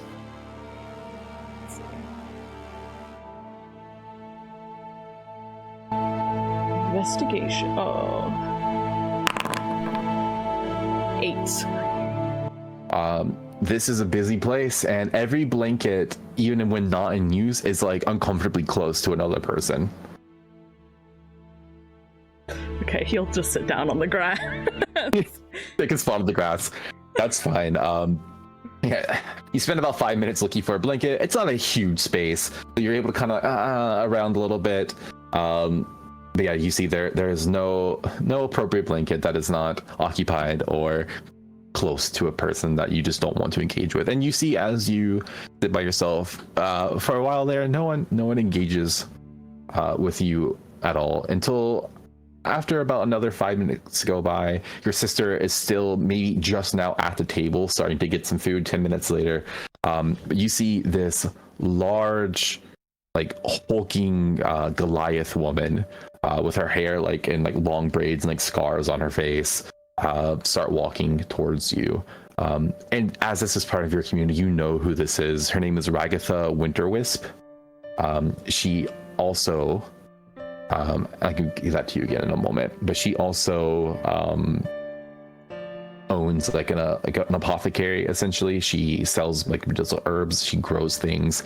Specifically, she is known for growing an herb that drow and others that have like light sensitivity. It kind of reduces those effects. So she sells that. She's very known for it. But she walks up to you and just kind of sits right in front of you.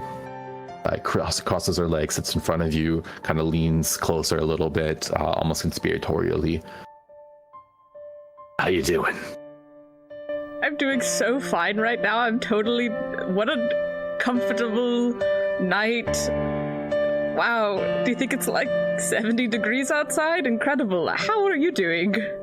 It is a little warm for the time it is, isn't it? I've always been a fan of the cold. That's past us now, unfortunately, but things will grow better. Listen, I know your sister went missing, right? Everyone's kind of beat around the bush, but I ain't that type. How you holding up about that? You know, keeping it together. I just, maybe she's just really, really buried in her work somewhere out there.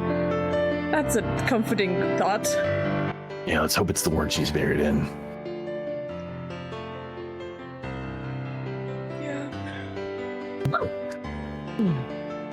Listen, I'm just here to pass on some information to you because I know you got some connections. I don't know who all you know, but I've heard that more and more people have been going missing lately. So just trying to get the word out as much as possible to keep safe out there. There's been some talk of some creature running around Vista Heights lately. Heard a couple people got hurt, got injured. Could have been your sister. Same thing happened to her. I hope not, but it's possible. There's a creature outside. What? So I've heard. Well, you know that things have been getting more dangerous lately. This and that popping up randomly. The guards and the knights are doing what they can to take care of it, but apparently one's been roaming around Vista Heights, causing havoc, killing people every now and then. Well, no one's doing anything about it, but what the fuck can you expect from this place? Okay. Well, I hope nothing happened to her by some mystery thing running around. I could maybe try asking to see if someone knows something. Yeah, I mean, go for it. It doesn't seem like anyone here knows what's going on. People here have their heads so far up their ass, they only know what's going on in their own circle, not outside of it. So, but yeah, you seem the type. You're out there, actually living your life a bit. So, I respect that. I respect you more than most of the people here. You're the first person to say that to me. Thank you so much. I'll do last as well. Yeah. Okay. Well, I haven't heard anything from the people in the dredges where I live. A lot of them. I told them to keep an ear out, but I haven't gotten anything. Yeah, I mean, I'll listen. I'll listen as well. I got my connections, but I'm not really sure what to go on. Yes, creature. Usually, people don't find the bodies afterwards, so maybe it's similar. Just be careful out there. One of you's gone. Don't need two of you. I think I'll need someone to walk me home. If there's a creature. Yes, that's probably a good idea. Safety in numbers. You see, she stands up, towering like 7.5 feet tall, just jacked fucking woman. Does not look like her trade is growing plants at all. Anyway, yeah, be safe out there. Keep your head on straight. Don't worry about these fuckers here. Like I said, their heads are so far up their ass, they can only smell their own shit. So, you said it, not me. I did say it. You should say it as well. I mean, it's the truth. I only speak. No, that's fine. You don't have to agree. I thought you were different, but that's fine. Either way, be safe. Okay, right. You see, she just starts trudging off. Goes. Looks like she already had like a plate of food, like somewhere else. Just goes and kind of sits down by herself, next to like 3 blankets that are unused. She didn't think to bring one over here. Absolutely did not know. Not soon, or not long after that, your sister does start to come back. Brings her own dish, her own food there. Sets one down for you as well. Oh, and did I just see you talking with Ragatha?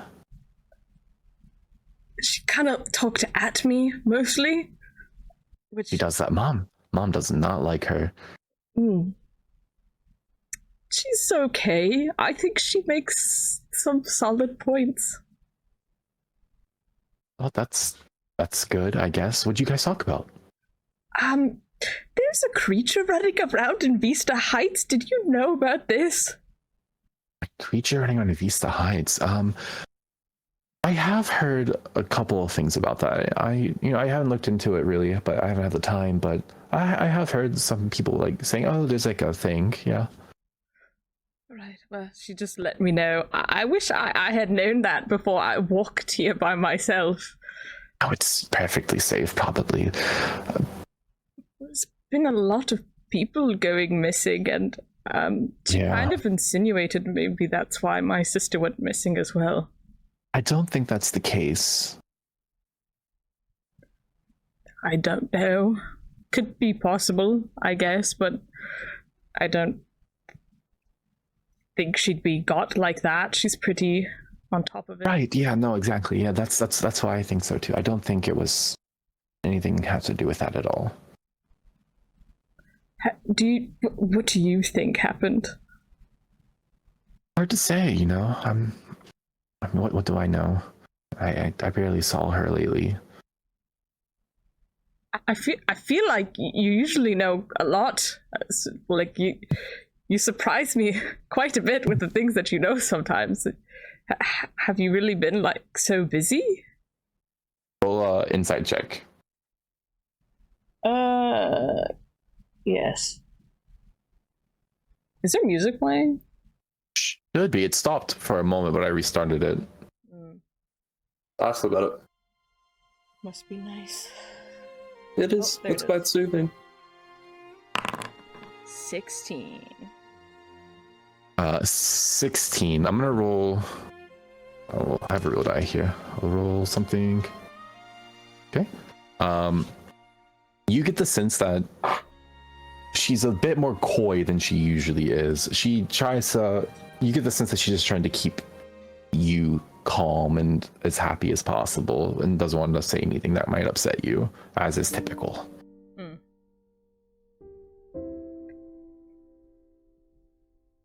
Well, I'm. If you know something that, I'm not too busy. I could try finding her. I'm sure to make everyone really happy if she came back, and me as well, of course, if she came back.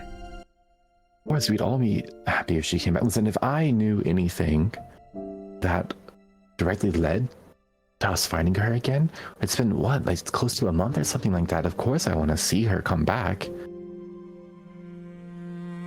I don't know. She was odd, you have to admit, lately. You know, she's going off and doing who knows what with who knows who. I can relate to that to some degree, though. Listen, we all knew what you were up to, and it was normal for you, but it was odd for her.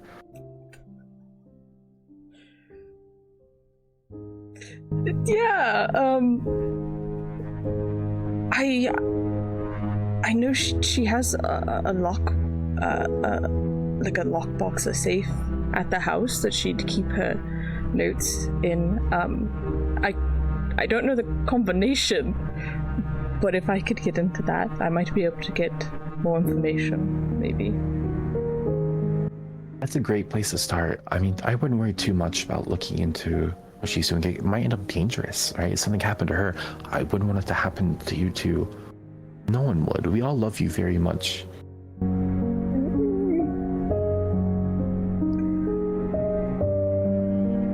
But if I could do something, wouldn't it be nice? Everyone would, yeah, of course. Everyone would love to have your sister back. Okay. Well, do you know someone who could break into a safe?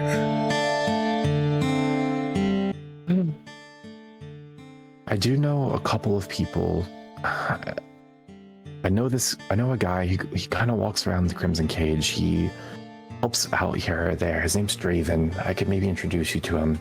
I don't know if he'd be great at lockpicking, but, you know, he got his hand in some of the darker places in this city. I met him had my hand once. in some of the darker places in this city. I don't need to know that part of your life. Sorry, that was a really bad joke. I would greatly appreciate meeting this Draven person. I can see if I can introduce. I don't know him well. He helped me out as I was passing through the cage one time. Some guys were trying to, rough me up, and he kind of stepped in, saved me, and it was nice because it would have been hard on the family if I had lost what I was carrying, the shipment. But I'll see if I can find a way to introduce you to him. I'll try to get a message. Maybe he can meet you at your, down on the dredges, at your little plant shop. I really need to think of something better than that. But it tells people exactly what it is. So in a way, it's the best name possible. I thought it was a nice, straightforward name, but a lot of people laugh when they read it. In the dredges, to be fair, not many can read it. They just see into the windows and try to figure it out. Maybe a symbol is what you should go with. Like a leaf or something, like an ear of corn. I could, but how would people if I renamed it to a leaf? How would people talk about my shop? Leaf. think I'll stick with Plant Shop for now. Plant Shop it is. Listen, I think it's a wonderful name that you came up with. Thank you. I've been complimented so much tonight. This is the most it's been in months. Talking about, I always give you compliments because you're great. I see you probably like once a month. Well, you know, when we're here, it's nice to catch up. Yes, it is nice Do to catch up. you need any money or anything? Nope. I can't take your money. Oh, you wouldn't be taking my money. This is anything I have, you have as well. We're family. Do I look poor? No, but I know in the past that you've had moments where, you know, you needed a little bit of help, and that's okay. No, I'm fine. Okay, well, that's fine. Because you know I'm here if you ever need anything. If you ever need a place to stay or need a helping hand, I'm here for you. I appreciate it, but now I feel like I'm poor. No, I don't need to insinuate that at all. Is I it just what know I'm you. wearing? Is it the apron? Should I take that off? No, it's nothing to do with that. The apron is protecting your clothes, and you don't want to get them messy. You don't have that many. Yeah. I know you relied on your sister a lot, so you know you can rely on this sister as well. Because the other one's missing, which Oh. people probably think is my fault. No one thinks it's directly your fault.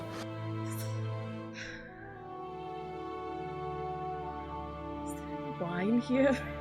Of course, there's wine. I'll go get it for you. Hold on, you wait here.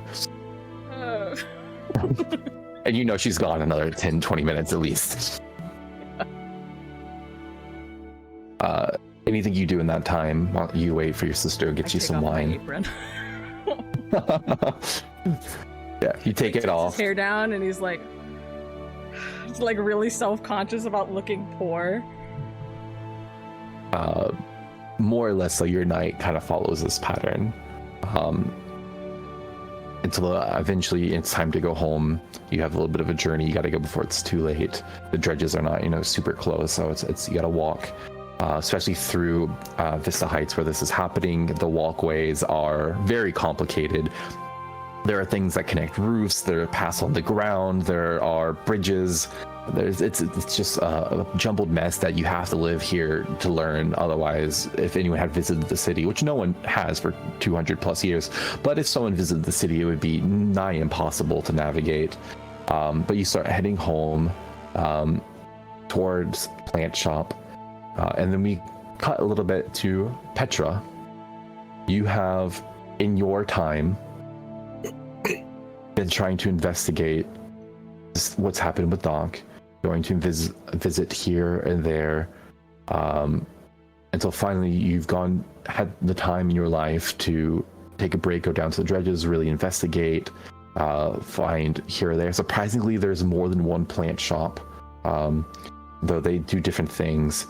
But you find the one that you think is the right one based on the description of how it's written, the labeling on it. You found one place that was called it had a leaf symbol. You don't even know what to call it, but you are standing outside this shop and you realize that no one is there at the moment. I think even though she knows no one's there, she is going to walk up and knock on the door of the business. Dun, dun, dun, dun. The door shakes a little bit more than it should for an in-place door. You get the sense that this is not the best crafted building. Nothing down here in the dredges is, though. Is it like during the day? Is it the evening? That could be up to you. What time do you think you would approach here? I'd assume probably later, but... Yeah. Especially to get all the way to the dredges and looking around, it's probably towards the evening. I think she just maybe goes around back and sees if there's a back door to knock on. And if she sees somebody as she's walking, she'll stop them and be like, hey, do you know if the business is open or what's the deal? Yeah, you kind of go around, you knock, just checking here and there. There's no sign of anyone there at the moment, though you could tell that this is usually something that's in business, but doesn't seem to be manned at the moment. You stop like a random passerby, or you ask them, "Oh, who's here? What works there?" And you get you were told that the person who owns this place goes by the name of Sun, but they haven't seen them around often, though their brother stops by from time to time. Yeah. I think she would just wait out the front for a bit to see if anybody shows up. And as you wait and you start returning from your garden party, Moon, you see this tabaxi, elderly tabaxi, kind of just standing outside of your shop. Looks like they're waiting and staring at it.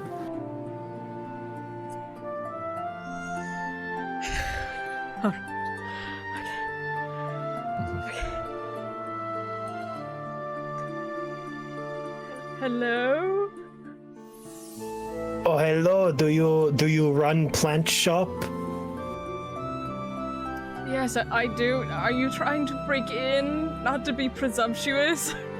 That feels, I'm gonna move past that comment. No, I'm not here to break in.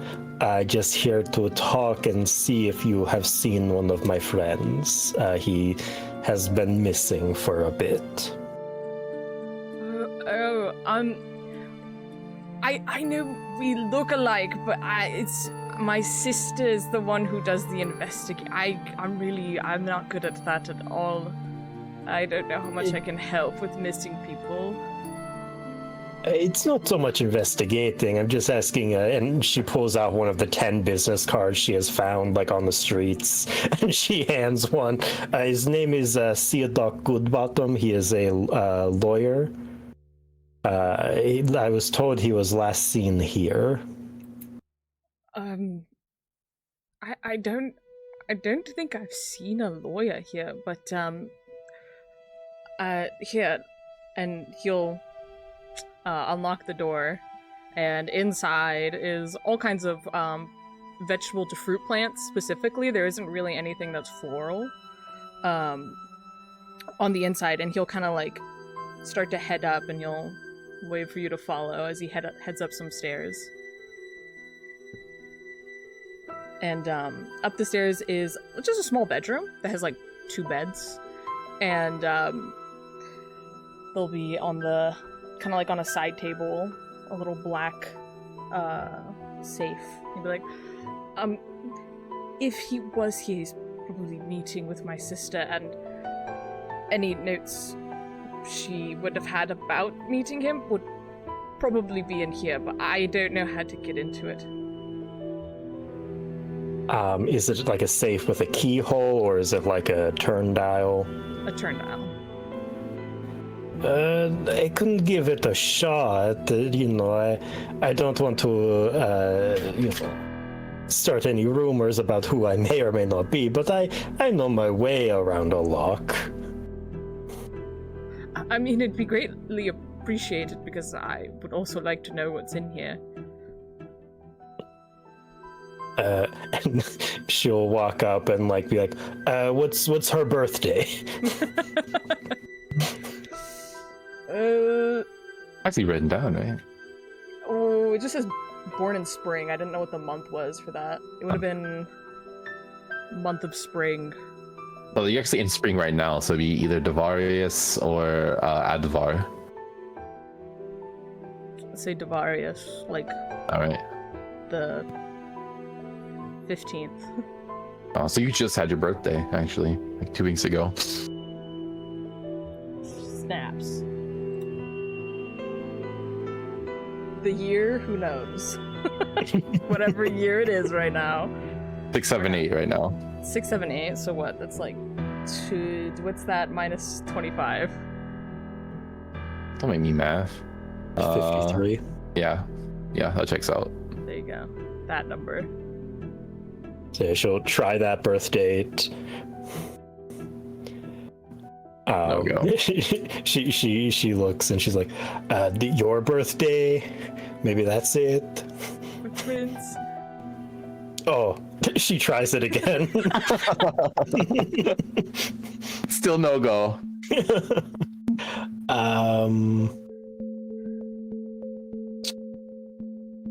Can I try to like jimmy it with my thieves tools proficiency? You could try to do with these tools proficiency, though I will tell you that as someone who is proficient in these tools, you can tell this is an incredibly well-made lock, especially for the place that it's in. It is almost too good. Was the owner of this safe very wealthy? Because this is like this is like top of the line. I don't know how. I mean, maybe she did make money. I don't know how much money she made. She's kind of doing her own thing a lot of the time. Did you not work here? I do work here. Any of the money would not have been from this, though. Yeah, I'm sorry. I do not mean to get in the middle of your family drama. I can tell you might be going through a rough time right now. I guess she would try to break into it. I would say the DC to get into this lock is 25. Okay. Can I guidance myself before? You may, yeah. Mm-hmm. Okay, I'm gonna roll that first. That's a 1 on the D4. Let's go. Let's see.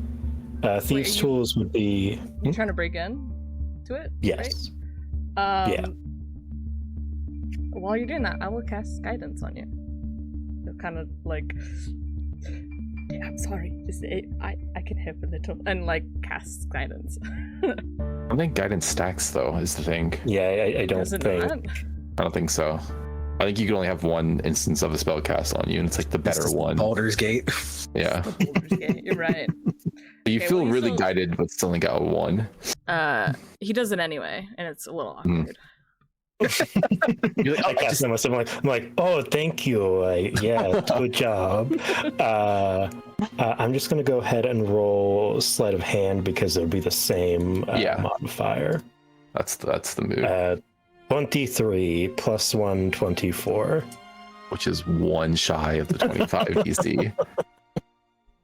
You feel like you know your way around a lock. You know how to get in here, but this is a very well crafted safe. You feel you're just about to get it. You feel like the pins and stuff, or like the kind of the lock mechanism that's connected to the dial, kind of like almost kind of like pop out of place, and you get there and your pick just. Well, I think it's impossible. I don't think we're ever getting in there. Unless you find the code, would it be written down anywhere? He like lifts it and like looks under it. Like... Yeah, taped to the bottom actually is a 3-digit. No, there's nothing on there. That's the best I got. If it was, it'd be around this room, but we don't keep many personal belongings because of where we live. Yeah, that makes sense. That adds up.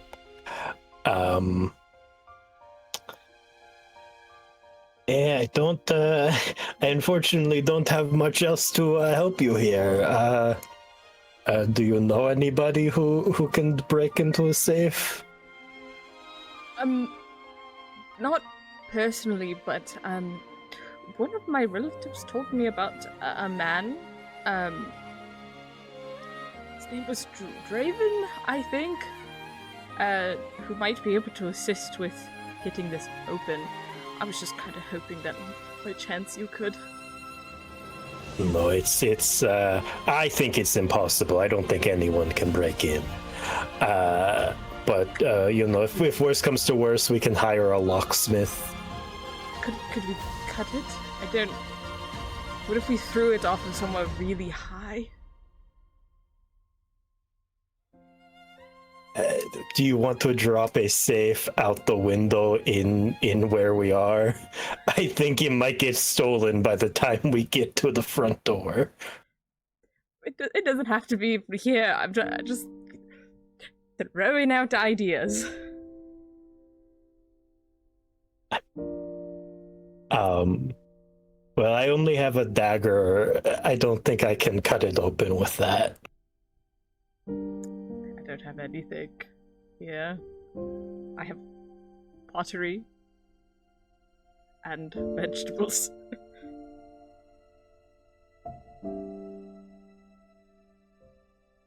Do you have anything on sale? Do you want to buy something? Hey, I'm always cooking. If it's on sale, I'll buy it. Actually, I have some onions and strawberries growing, and whenever they produce enough that you can harvest them, I give them away for free. I just sell the actual plant so that people can start feeding themselves. So if you're interested in buying the plant, you can have that. But you can always just buy the strawberry and plant the seeds. Yeah, I live in the waterways. It would very much be dead. It would not survive where I live. Actually, there's a lot of plants that don't need high amounts of sunlight as long as you have fresh water. That's iffy in the waterways. Despite the name, it's iffy on whether there's fresh water. Well, I mean, you'd be surprised. Plants are rather hardy.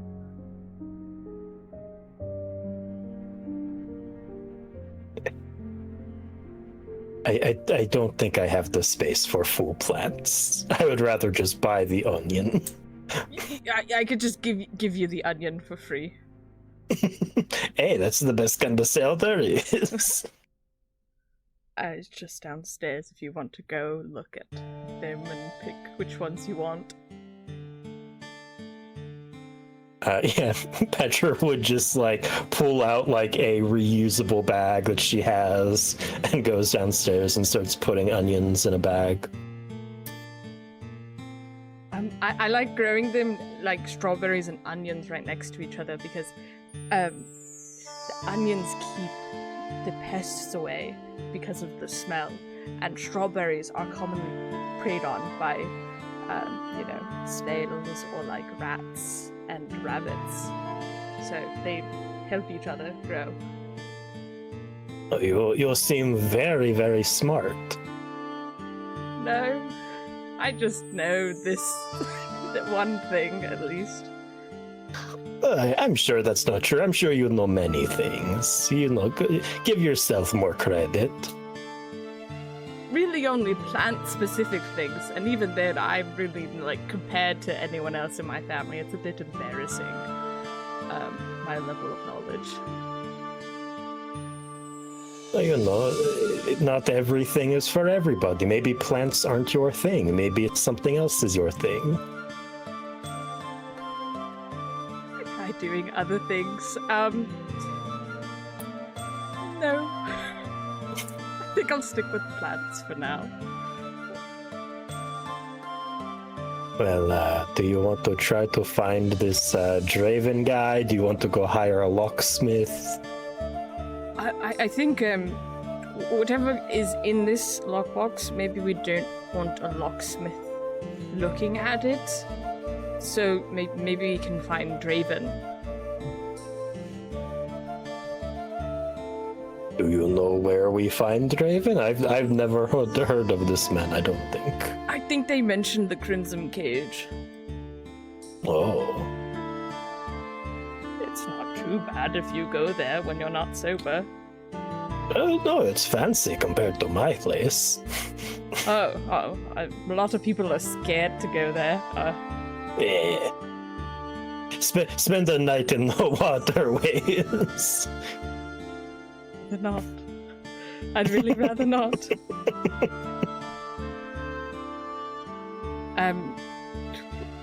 Was it late? Or was it Yeah, it was decently late at this point. Evening, we said, and then it took some time for you to come as well. I don't know if you want to go right now, or do you want to sleep and then go in the morning? I do have an extra bed. I really don't mind either way. Whatever you want would be. Yeah, I'm sorry, ma'am. It's Petra. Please do not call me ma'am. I'm sorry, Petra. You have an extra bed? He's gonna gesture back upstairs at the 2 beds that were separate.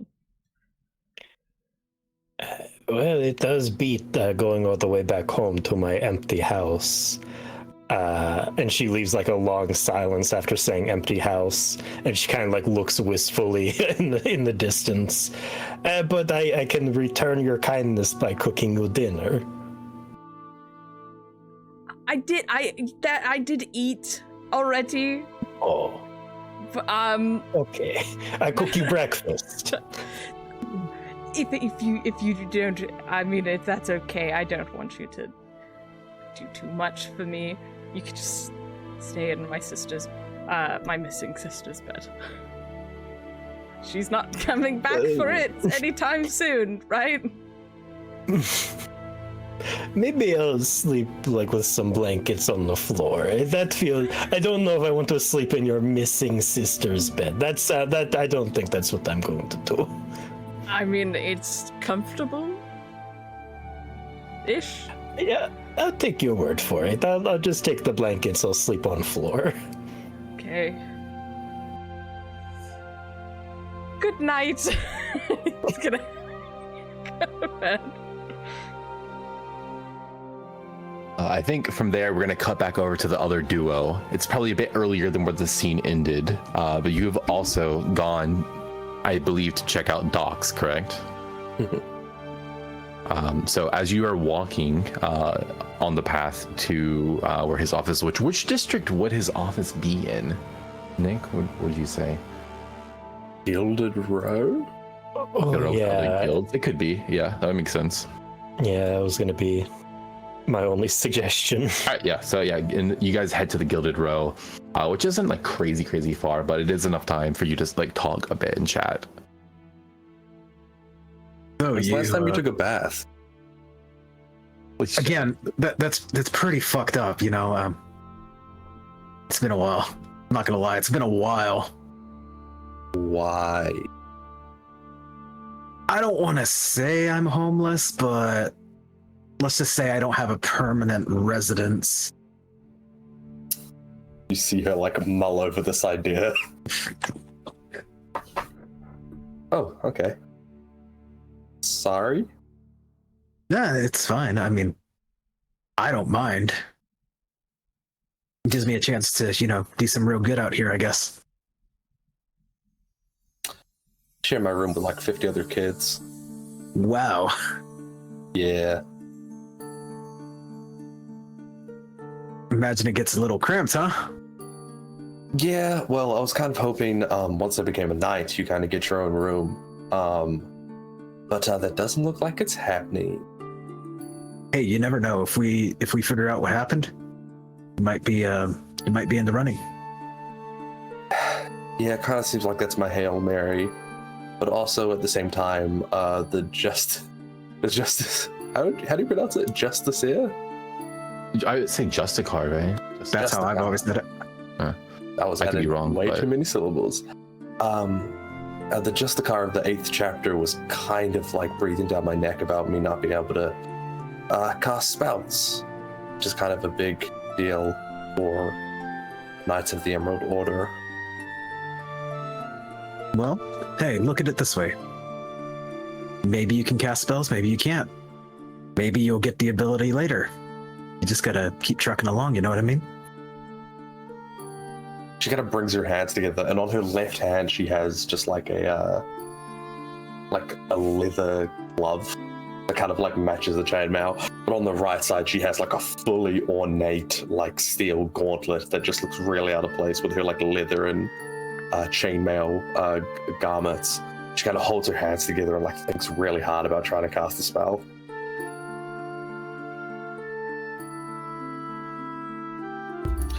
Yeah, that's usually what happens. Well, hey, who cares if you can't cast spells? The Emerald Order. Well, you just gotta prove them wrong. Prove him what the stuff Try. Well, Scaring up the game. no, none of that. Just prove him wrong, you know. Magic may not be your strong suit, but maybe you're good with a blade, you know? It's like me, I'm not really good with weapons per se, but I've got these. I'm pretty good with those. Yeah, me too. I mean, like, I study magic a lot. I know all the symbols and the sigils, but... Anyway, what do you do? A little bit of this, a little bit of that. I'm what some people call a handyman. Oh, you, like, fix things for people? Kind of. I fix problems, different kinds of problems. The more I talk to you, the more questions raised. Yeah, don't worry about it. Okay. Sometimes I actually do, like, you know, fix up, like, if a shop has, like, a sign hanging off, you know. I help where I can. I'm just gonna pitch you as a handyman so that you fit into a nice little box in my mind and leave it at that. There you go. Also good with my hands, quite literally as well. I don't know how to take that. All right. And Draven kind of like puts his hands in like his coat pocket, and he feels like the gold sack. He looks at it, but then he reaches in deeper. He's like, "Oh shit! Actually, I'm loaded." And he says it under his breath, but Secret money found on your character sheet. don't worry about it. But as the two of you continue your walk, you eventually do reach the offices of the lawyer Sudak at Goodbottom. It's rather, especially for here in the Gilded Row, it's a rather small place. It looks to be like no one is home at the moment. Hazel's just gonna go for the doorknob. You do, the doorknob definitely like wiggles, like it's open, but something blocks you from opening the door.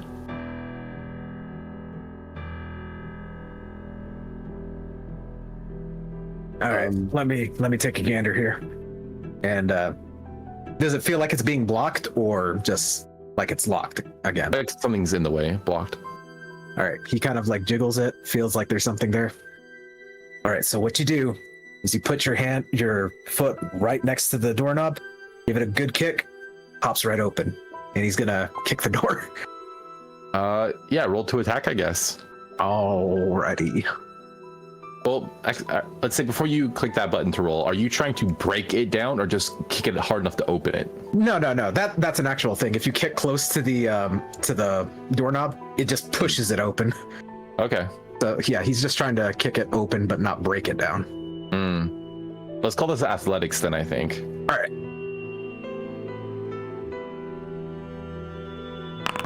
18. Solid. Yeah, it's got enough like force behind the kick that whatever was kind of wedged just kind of like scooch back. Now the floor has like a permanent like drag mark where something was kind of forced across the wood, but you are able to open it enough that you could squeeze your body through for sure. All right, just kind of, and he's gonna squeeze in. What was blocking the door? Nick, you said you put something that blocked the door. What do you think it was? I think it was just like on sunny days, nice days, they keep the door open, so they have like a little block of wood that wedges the door open. She just did it the opposite way to wedge it closed. Oh shit! And he's just gonna kind of move the block and open it up for Hazel. You are inside the office. It's even dustier than the time that Petra was here, completely abandoned. You see paperwork. You see like relatively nice seating, though if anyone were to look too closely, would probably tell that it was secondhand from somewhere. You see a couple business cards that are laying around that resemble the ones that were found at the crime scene. You know, we're finding a lot of these business cards. I swear on my Banneret's life that I will hunt down this good bottom and bring the justice. Yeah, you will. Anywho, let's take a look around and see what we can find. Yeah, Draven's gonna look, see if there's any like documents that are like pertaining to any jobs that may have come in around the time that. Do we know an exact time frame? There's an exact date known for when the Emerald Order Knight was killed for sure. Okay. Yeah, probably within a week of that area. And, yeah. I would say there's no paperwork because what happened was not necessarily on the books. However, you do find the same thing that Petra found when she was there, which is the calendar, the ledger that has an entry of DR for that date. Only thing I can find is this calendar date.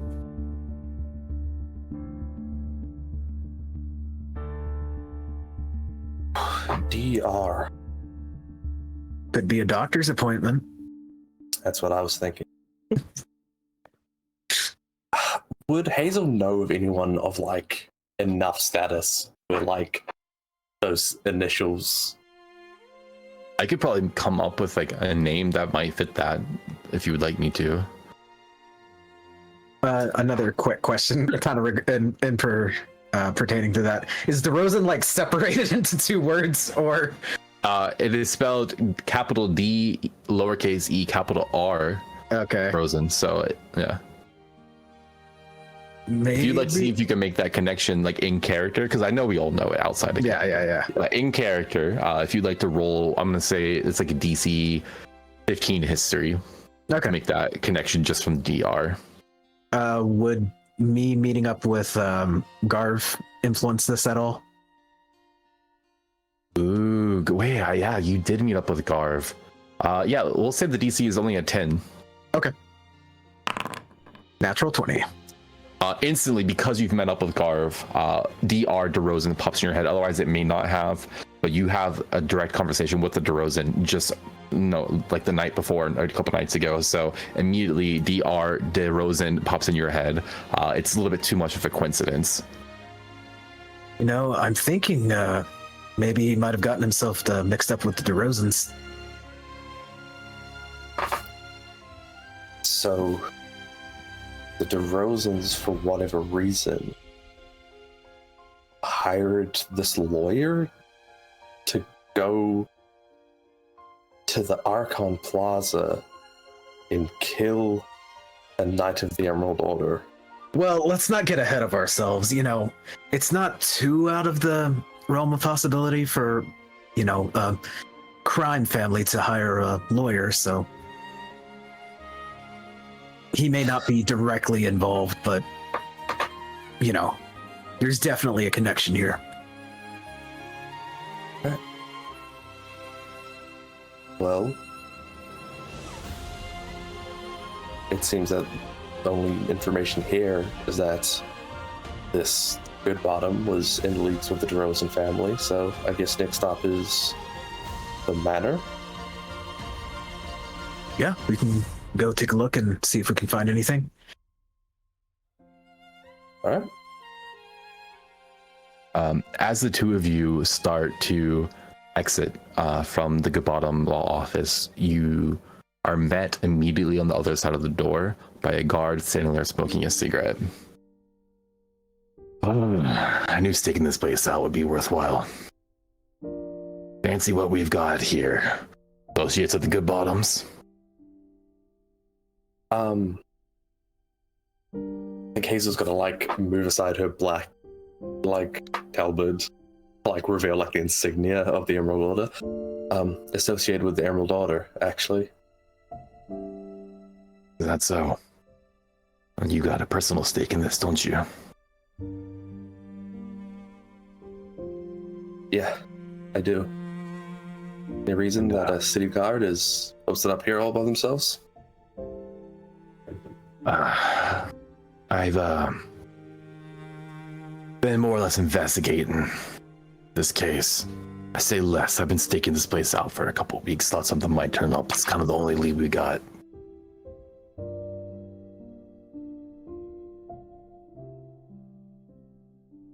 And now here you are.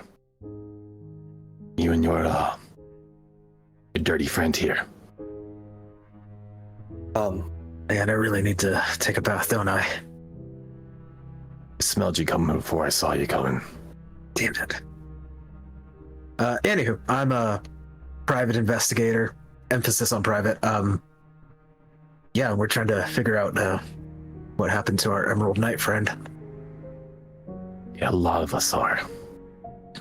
I will say we've come across a lot of these cards. Yeah, looks like someone fleeing the crime scene just kind of dropped them everywhere. Not really sure. Does a member of the city guard have any leads on this good bottom? I got a couple contacts that are looking into it.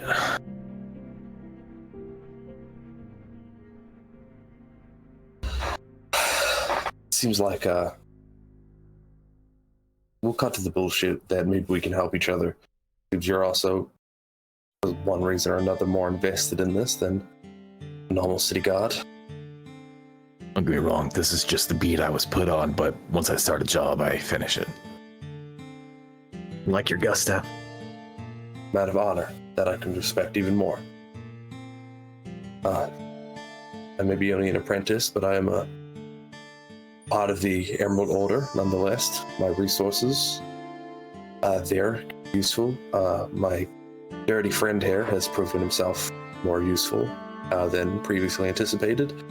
Perhaps if we link up with your other agents, maybe all of us will be able to put this to rest. Roll me a persuasion check. Why am I talking? And if you'd like to help in some way, Draven, you can as well if you want to get without advantage. Yes, Draven will just be like, yeah, I'll give you a little bit of information. You give us some information. I scratch your back, you scratch our back. Everyone's happy, right? You can go ahead and roll. 16. 16. I'd say it's like a partial success. So he's gonna look at you first. Hazel, you said your apprentice. Was that your better at that got killed out here? Yeah. Makes sense. I'm sorry that happened to you, kid. Oh, don't cry, don't cry, don't cry. You seem like... how old are you? 17. The year before I took my oath. And how much you look pretty young, too. Yeah, I'm just shy of 20. No, I don't know why I said shy. I'm 20. Yeah, sometimes you forget your own birthday. Yeah, it's the dirt. Makes me forget things. Still, a couple kids out here. Listen, I can see this means something to you, and I understand. I know a woman, she's probably worth meeting. Goes by Petra Shadowvale. Helps out kids. Probably worth meeting. She's also looking in on this too. She's got a personal stake. She'll help you keep your hands clean. Kind of looks over at you, Draven. Like he's kind of got like a vibe of you. Mm-hmm. Would you know where she is? Not at the moment. Not the moment. Last time I talked to her was a couple weeks ago. Sent her down to the dredges to look at some shop, but...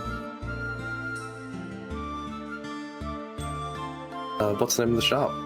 A flower shop. Sorry, plant shop. No, not what kind of shop. What's the name of the shop? No, that is the name of the shop. It's not very creative, but... People in the rest of the city are weird. I mean, it tells you exactly what it does, so I guess it gets the job done. So they do actually deal with plants, because, I mean, it'd be kind of weird if it's called, plant shop and then they have, like, furniture. I assume so. I sent Petra down to investigate. I haven't heard back from her yet. She's a busy woman, though. Alright. Well, turns to Draven. I got nowhere to be. All right, well, Shop? yeah, let's go ahead and take a look. Thank you. And she holds her hand out to the city guard. Shakes it. Listen, kid, just be careful out here. Yeah, I know you're a lot. You've been growing up, and I'm sure you're tough. You've been growing up in a little bubble. You don't know what it's like out here in the city. Watch yourself. Will do. If you want to smoke on the road. No, I don't smoke. Yeah, how about you? You look like a smoker. Yeah. Yeah, take two. Give one to Petra when you see her. All right. Yeah, can do. Speaking of which, you gave us some information, so I'll give you some information too. Yeah. We have reason to believe that the Rosens may or may not be directly involved. Rosens, huh? Mm-hmm. That's a family that leaves a dirty taste in my mouth. Yeah, almost as dirty as me, but you know. No, far dirtier. Yeah, you're right. Even more reason to keep yourself safe. Don't go digging too deep, poking your nose where it doesn't belong. Hope kids like you don't need to be involved in something like this.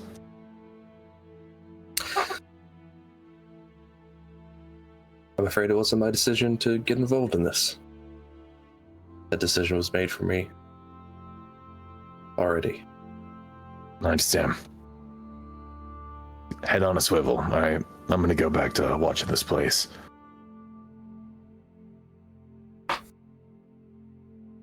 Yeah, you guys start going your separate ways, and you guys start heading towards Plant Shop and the Dredges, which that is a journey. You be going like through the night essentially. May even want to hire like a carriage to take you as far as you can get, just the ease up on time. Which luckily you found secret gold in your pocket, so. It's like when you go on a vacation, you take some cash and then you reach into your pants like 3 months later, you're like, oh shit.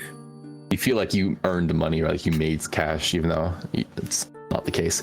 But yeah, you guys start making your way down there.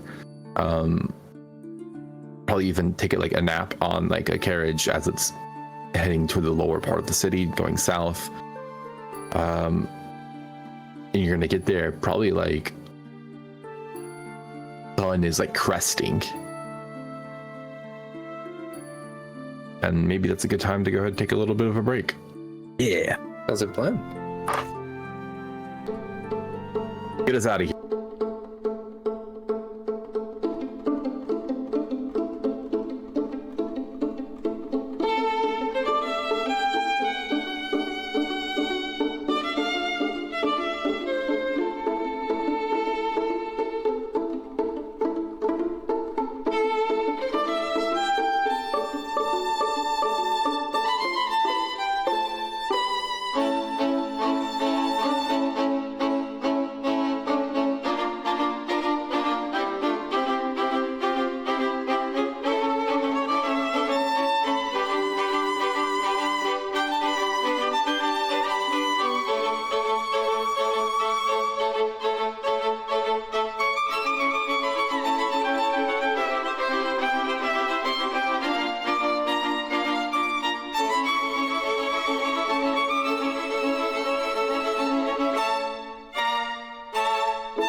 All right, we are back.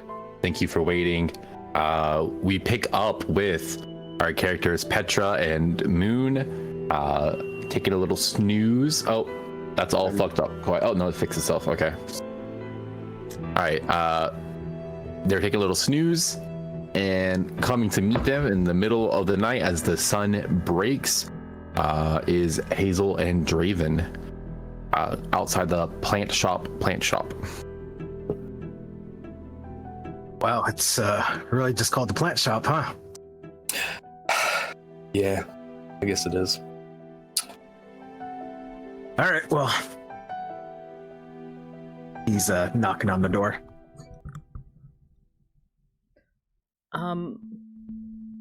Moon would wake up and then where did Petra sleep? Did you sleep upstairs on the floor or downstairs on the floor? Petra slept in a corner, but she's not there. She's you can hear clattering downstairs as she's trying to, I don't know if there's an actual kitchen here, but she's trying to makeshift to cook some food. There probably would be, because they kind of live here as well, so it'd probably be something in the back of the shop. Yeah, she's back there cooking away. Well, he'd wake up and just listen and hear her downstairs, and then be and then he'd go over to the door to the bedroom, and just lock it. Lock the main door. To his upstairs room. He thinks he's being broken into or something. So at least Petra downstairs cooking as you hear this knocking on the door. 1 second, I'll be right there. Petra opens the door. She has an apron on that doesn't belong to her. She just found it. She put it on, and she's holding a bowl that she's been mixing eggs in. She's like, "Can I help you? I don't think we're open yet." Yeah, we're actually looking for a Petra. We were told to go here. Who are you? Why are you looking for her? Well, you know the Emerald Knight that met his end? We're currently investigating that, and we were told that Petra may know something. I don't know anything about any dead Emerald Knight, but I can ask the man upstairs if he knows. Okay, we've also been finding a lot of these business cards lying around. Oh, yeah, I've been collecting them too. He's a friend of mine. Oh, okay. So, are you Petra then, or? Yes, yes, I am Petra. Nice to meet you. Name's Draven. Oh, Draven! Hey, I was actually going to go find you. We have a safe we need to break into. We were told you're the guy. That's a weird conversation opener, but I can indeed do that. I feel Moon like I've surrounded myself with the wrong company. Moon has unlocked the door and also opened it and is peeking down the stairs, listening in. And this is Hazel. I'm currently helping her with the Emerald Knight situation. If our evidence is to be believed, that your friend, Mr. Goodbottom, was currently a lead suspect in a murder case. No. He's a simple lawyer. He would not be murderer. You're barking up a wrong tree. Well, it's currently the only tree we have to bark up, so apologies for any offense, but... Well, I don't own the place, so I don't know if I can actually invite you in, but yells up the stairs, Hey, Moon! Yeah, they can come in. It's no problem. Okay, you come in. I'm making breakfast. Oh. 4 a.m.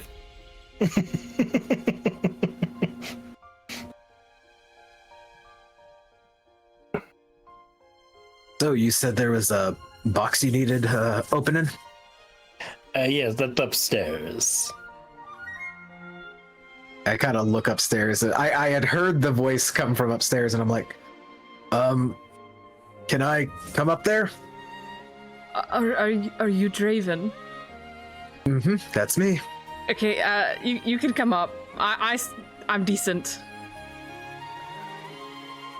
Yeah, Draven's going up the stairs. Kaiser would just awkwardly stay downstairs with Petra. This is the box. I guess it's really hard to break into. Okay. And it was a combination lock, right? Right. Okay. First things first, Draven's doing 1, 2, 3, 4. So to see if that works. It's not 1, 2, 3, 4. All right. It's always worth a shot. And he'll pull out a very fine looking like toolkit that has various screwdrivers, thieves tools, all kinds of stuff. And he's going to try and pick it open. I will say, if you would like to help Petra, because you've already attempted once, you kind of understand the workings of it better. If you'd like to give the assist on this, you could. Yeah, I come up the stairs with like a bowl of just sauteed onions. That's breakfast. She just like sets it down next to Draven. Oh yeah, there's a little tricky bit right here. Oh, okay, I see. And I will do the thing. With advantage, or? Yeah, you do it with advantage. Okay. Could I give you giving? guidance? Yeah. Mm-hmm. All right. Pilot on DC's 25. Well, Wow. That's with advantage. that's with advantage. All right. This is a damn good lock. Yeah, you see Draven like, God damn. And he kind of gets frustrated and he just kind of starts like jiggling it. All right, that's a pretty serious lock right there. I've noticed. We did try her birthday and then my birthday, which is the same day. I don't know what the combination could be. 6, 9, 6, 9. Damn it. Or it's actually 420.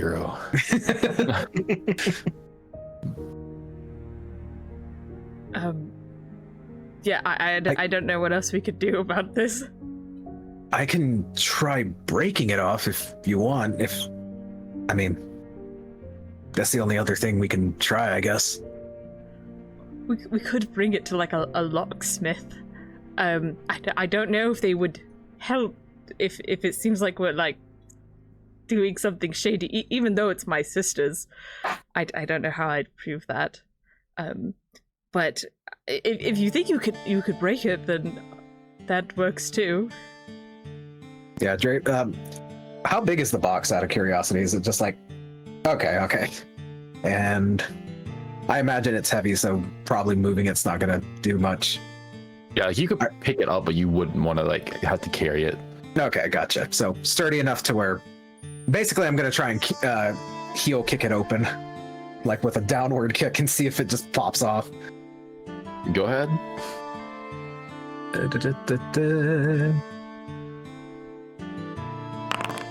13.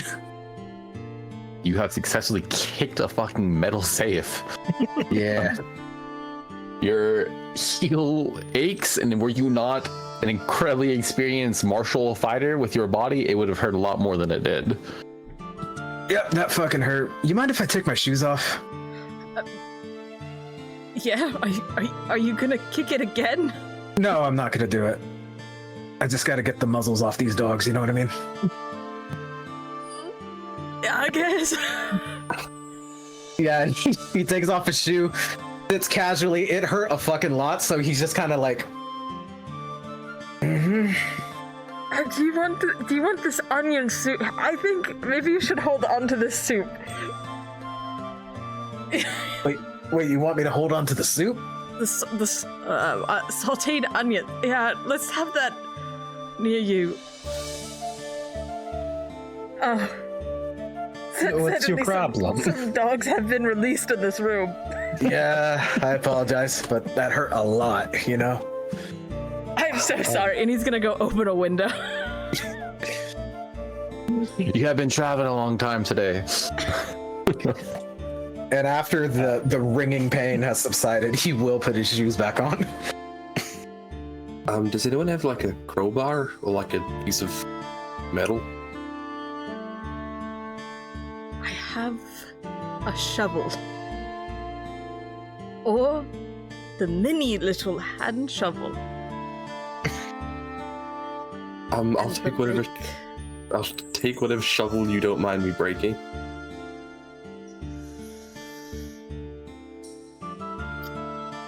Yeah, I could go. Yeah, let me look at them and see what I could part with.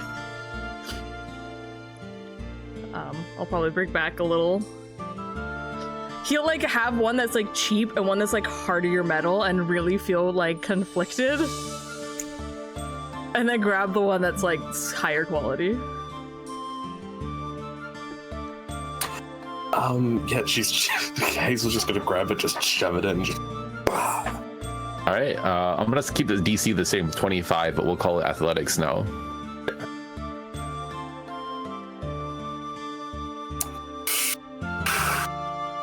Any guidance is going out at the moment. Yeah, I can give you guidance.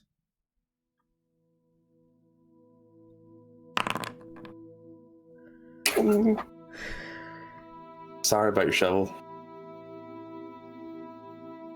It's really okay. I have hands. Old-fashioned way, planting. Hazel's gonna use like the jagged shard to kind of like get the bit that's stuck in there out. All right. Well, does anyone maybe know any locksmiths? Some code crackers, if you will. You were never told the code. You live here. You were never told what the code was. It's her stuff. I didn't ask about. I wouldn't need to touch it. Hold up, super quickly. Why are we looking in this? Can everyone just tell me how they're related to who I'm trying to find? I'm so sorry, but I don't know who you're trying to find. Okay, a member of the Emerald Order, a Knight of the Emerald Order, died somewhere in Archon Plaza. I actually know exactly where. She says the address. We found this card, and she holds up the good bottom card, at the crime scene. We went to his office, where there was a chain-smoking guard outside who said that Petra was also looking to try to find him, in that she was sent to look here. I don't know why. Real quick, Petra, he told me to give you this, and he will hand you one of the cigarettes. I need this, thank you. Can I smoke in here? That's fine. I'm used to the smell of cigarettes.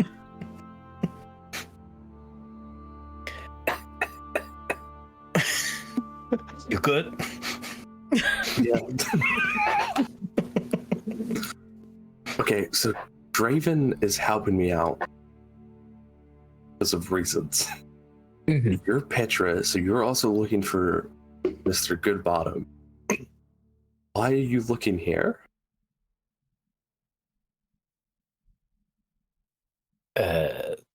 I did Doc was last seen here at this shop, which is why I came here. Why are you here? She points at me. I work here. This is my bedroom. Then why did she answer the door? She was downstairs. Okay. It would have been rude not to answer if she was, down there. Because that's so weird. And whose safe is this? This is my sister's safe. If she was meeting with, Goodbottom, she might have kept note of it in here. This is where she keeps all of her personal detective work. She's also gone missing. So. this safe is really important. I'm starting to feel like. That's interesting. I'm also kind of looking for someone that went missing in relation to the murder.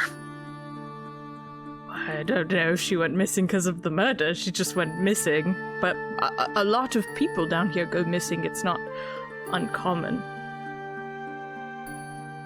Just a little weird that, four fine folks here are associated with 3 out of 4 missing people that seemingly seem to be connected. Little sus, as some of the people in the Crimson Cage say. I guess, but my sister, a lot of her work was looking for missing people, so that could be why she's tied in.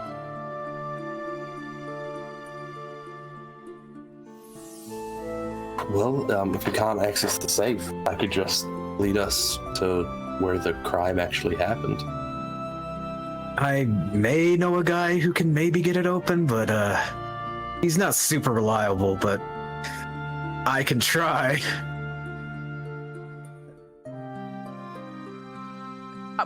Whatever you think, really. I wouldn't know anyone, really.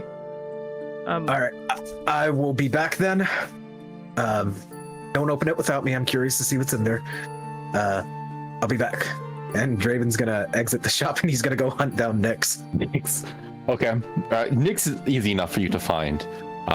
And the Crimson Cage is closer by far to the dredges than when you were up in Gilded Row. So you expect you could be back in a couple hours. Mm-hmm. As soon as he's gone, though, Moon will try to put in some combinations. What do you try? He's gonna try Eleanor's birthday. Mm-hmm. And then it'd be Eleanor's birthday, his mom and dad's, and then the day his dad got arrested as significant dates. And then maybe the day they got approved by the elders to open up the shop. Yeah, you start going through and you keep trying different combinations. And you actually do hit the correct one. Damn it. It is the day that your father was arrested. Oh shit! He Didn't expect that to pop up so quick, but there you go. He unlocks it and then immediately starts sweating, and then then he just twists the knob again as if he didn't unlock it. Can Hazel see, passive perception or roll to see that Moon has cracked it and then hidden it? Yeah, I mean, if you're watching, then I don't... Can I sleight of hand, I guess? Yeah. Oh, the perception is great. It's a 20. It's a 1. Hey, You got a lot on your mind right now, Hazel. Do you have any more of this? This is delicious. Oh yeah, I cut up 20 onions. There's a ton of it. Are you just eating the onions? Yeah, just the sauteed onion. It's sauteed. Yeah. Oh, okay, they're sauteed. While they're eating, it's gonna I have the bathroom, and then he's gonna go downstairs and then, look outside and see if he could see Draven anywhere. Is he just down the street? Probably. If you yell, you just went 3 things real quick and popped it. So, I walked out the door and immediately got it. Yeah, he wouldn't yell. He just Draven. Yeah, what's up? 5 feet away. I think I might have figured it out. If you want to come back in. Okay. Cool. And as he's walking back, he's like, "Man, I'm glad I didn't get too far." We could have had Nyx here. What do you mean? That's true. I didn't look though. I waited for you to come back because you said you wanted to see. I appreciate that. That's very kind of you. Yeah. And then he'll head back upstairs and just like put the code in again and open it up. It works.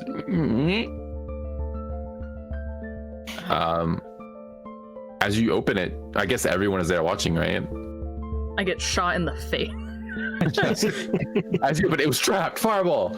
Level 1. Everyone's dead. No. You see, it's actually quite full of various objects, and because some of it is cloth, and like kind of wrapped around some of the other things,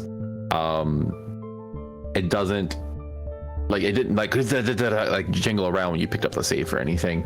But there are quite a few things in here. So if someone wants to start writing down, you may be wise to do so. First, we'll start with the items that you find in here. There are some magic items in here, actually. Oh shit. There is the first perfume of bewitching.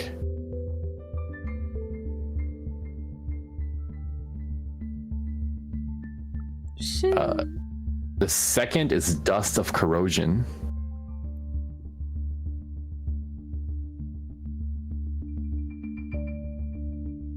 The third is pixie dust.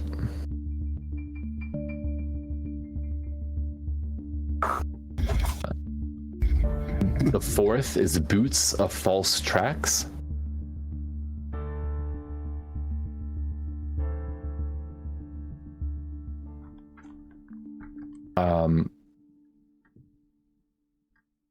The next is nature's mantle.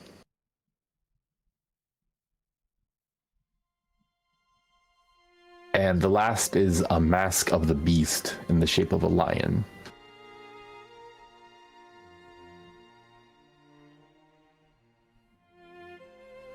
These are the magical items, right?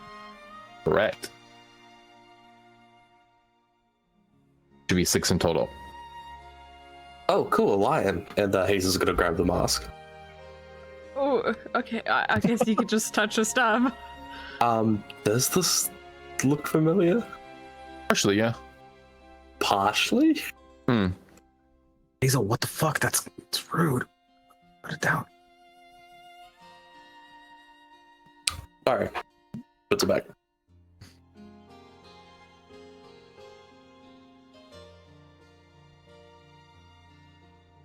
Anything else? On top of that, there is a notebook. And it has like one of those clasp, that goes like the locket. It also has a small lock on it.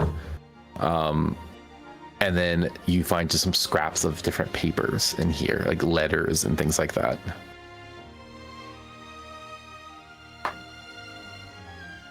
Okay.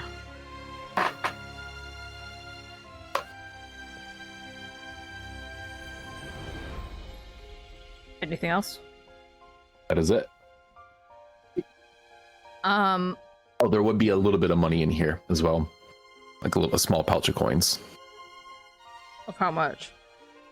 You look inside. It seems like it is 5 gold coins in like a little pouch.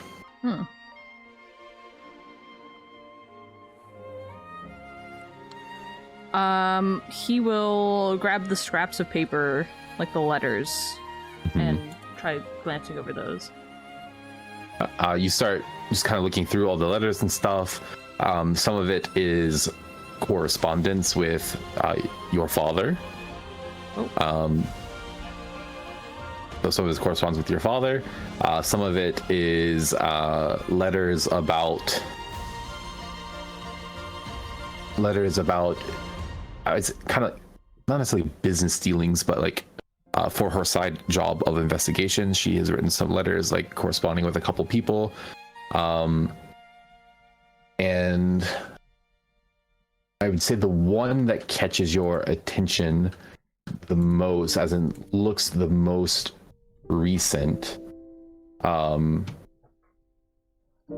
is a letter written to someone that has signed Nitha. There are a couple there that seem to be talking about disappearances in mass that have been happening. And seems like your sister was looking into it, and this was one of her contacts. Okay. He will pass out the letters from Nitha to everyone, but he'll pocket the letters to the customers of the letters from his father.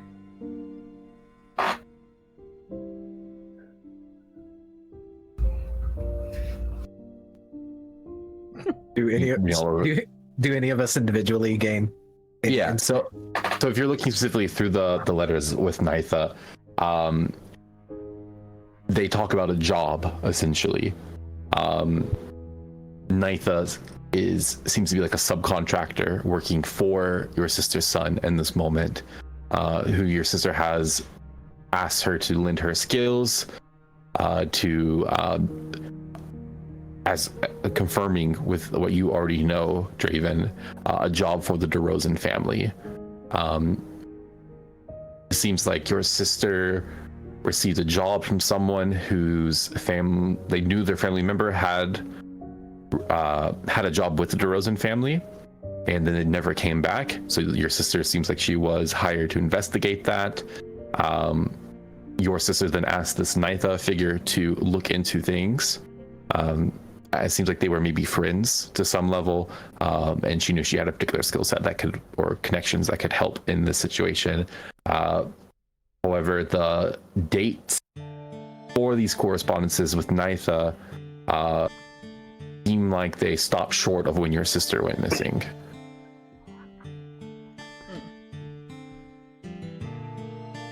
All right, so maybe my sister is tied with this, like, maybe your guys' stuff. Yeah, pro investigator. Yeah, it does seem like it's all connected. Do you guys know anything about this DeRozan family thing going on? Putting it bluntly, the DeRozans are assholes. But that's other than that they're involved. I don't know anything else.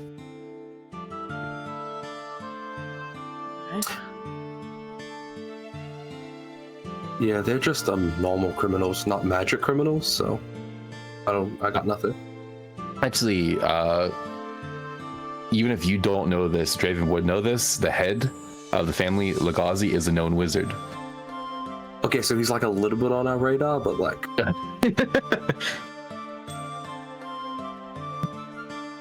Okay, and then he'll grab the notebook with the little lock on it. Mm-hmm. Surely you guys could handle this. I mean, I'm not saying that you seem like you can't. I mean, I'm confident that we could get into this, right? Yeah, for sure. Let me go ahead and get that open. DC 35. No. It is a decently sturdy little lock, though. The DC for this one is 12. Okay. There we go. 13. There you go. Just barely get this one open. It opens up, and you see it is not written in common. It is written, and do any of you speak Sylvan? Do you speak Sylvan? Okay. You recognize the text as Sylvan, however, you immediately recognize that it's written in code. Oh no, I'm too stupid for this. What does this mean? And he'll kind of like flip through it. It's all written kind of in code. Mm-hmm.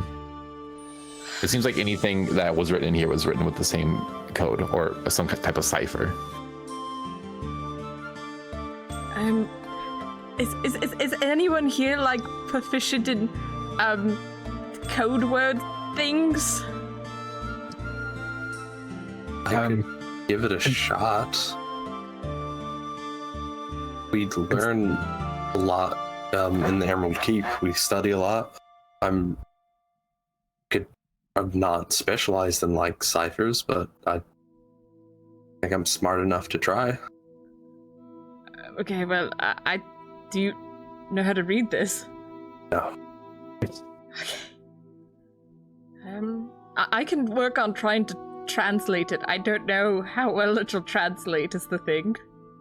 I think it'd be better if I find out the code using the symbols of Sylvan, and then you could read it afterwards. Could do something like that? I haven't. Can I look at the book? Okay. Yeah, could Hazel, like, she's smart. Could she, like, try to figure this out? She could try to figure this out. However, it is a very complicated code on here. It would be very difficult to just look at these symbols and figure out what's happening here. Understandable. Draven's used to illicit dealings and such. Would he know any like common like ciphers that would be maybe associated with Sylvan? You would definitely know common ciphers, though not ones specifically like referring to Sylvan. Okay. That's a really rarely spoken language. Mm-hmm. Could me and Draven maybe like tag team it? Yeah, I mean, I'll let the help action here. But I'm like, this is very, very difficult cipher to decode, so don't look at me like an asshole if it doesn't work out. It's a very, very complicated cipher. What would the roll be? I mean,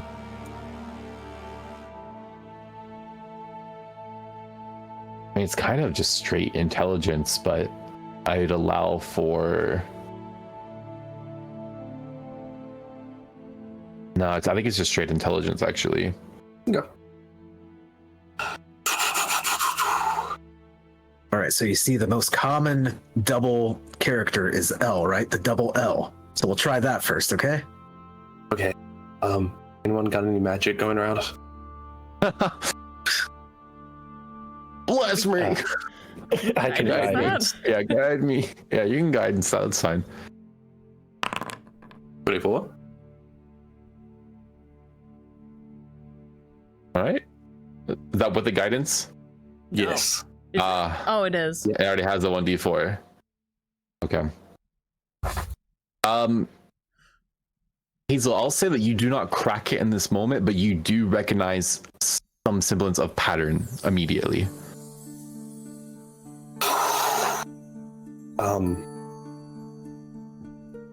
Call it like a cool 75%. No, I'm still working on it. I mean, would it help if I translated? It'd take me a bit of time, though. Yeah, because right now I'm just kind of playing Pictionary if you want to translate. Okay, yes, I can do that. In the meantime, do you guys know anything about the items in here? I didn't want to ask, but they look pretty cool. But I thought it'd be rude to, start picking it up immediately. He kind of like eyes Hazel. I mean, if you know what they do first, and if they can help, I don't see why we can't use them. But I don't want you just taking her stuff and for fun. No. Okay. No, we're just gonna look at it.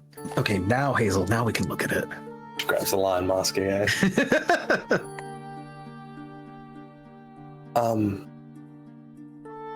This might be unrelated, but a while ago when I was younger, the Emerald Knights had a little bit of the word I'm looking for, clash with a cult who wore lion masks. I mean, your sister wasn't a part of a cult, was she? I don't think so. But I was busy on the weekends. Maybe she was busy too. I'm not trying to accuse her of anything. This mask isn't exactly the same. It's reminiscent. The ones I remember were like pure gold. You know, my sister is a very good person. So if that is one of the masks, I'm sure it was because she was investigating something. I don't know. She's involved in the murder of my banneret. Well, it says here that it was because she was trying to find out about missing people.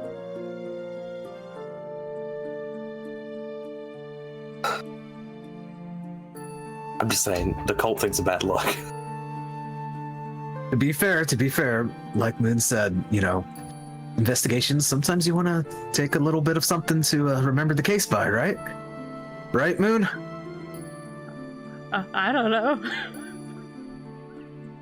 You're supposed to agree. You're supposed to agree to make everything look better. I don't know. Maybe she's undercover or something. I could say. There you go. See, there an explanation. Well, Yeah.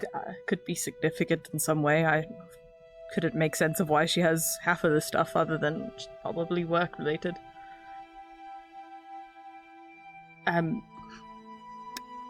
I really don't know what any of these things do, though. Like, do you know what these are other than this like, is this a normal mask? Other than, I guess it's a cult mask, so how normal is that? Like I said, reminiscent of a cult mask. It's not the exact one that I remember, but I was young. But other than that, I know. I have no way of checking if these are... Actually, could I Arcana check to see if they're magical, or would I need the Identify spell? Check if it's magical. You can do Arcana to figure out what it does. You need to identify a spell. Alright. I think at the very least, yeah, should just Arcana them all. Mm-hmm. Go ahead, roll.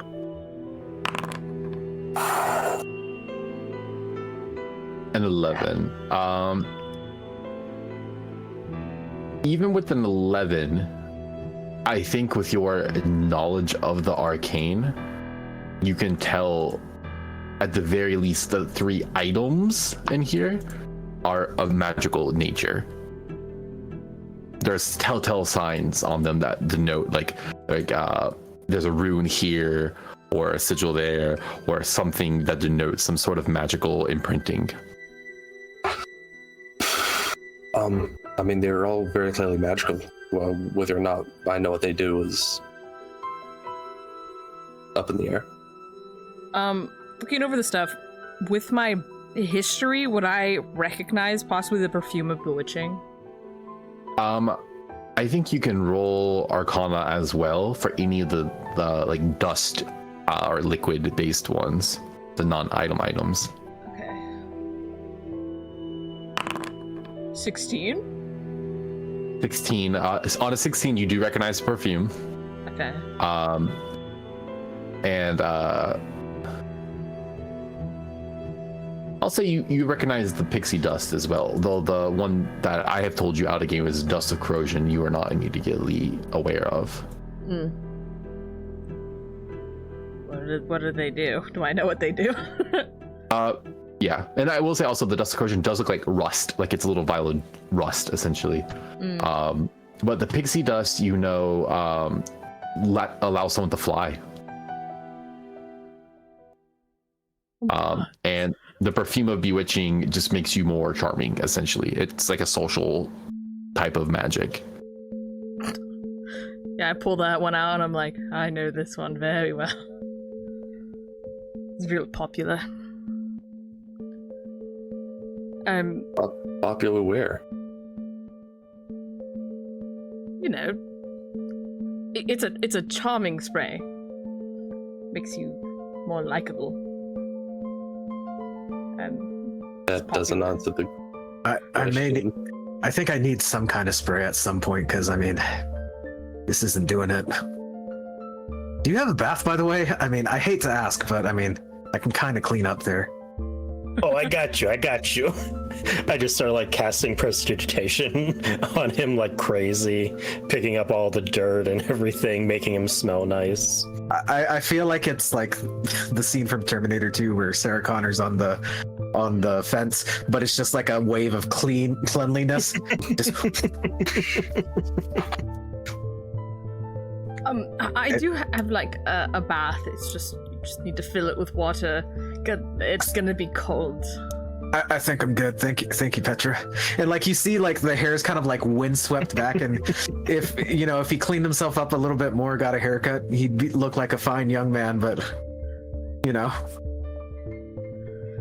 He's just like side-eyeing Petra after just an exorbitant use of magic. What you looking at?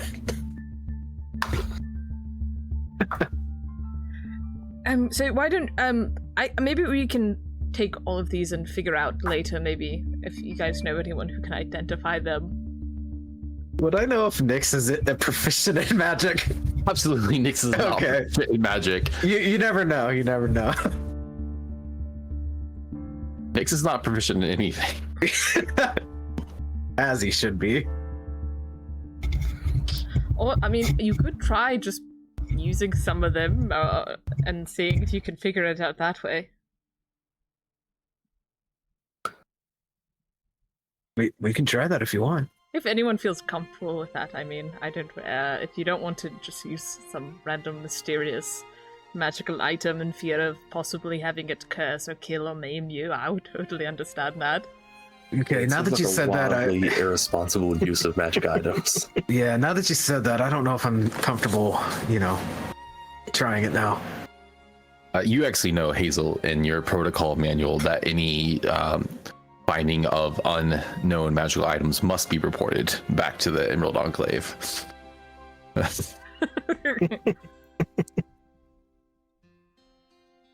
Would I know of any unaffiliated rackets that may deal in like magic items?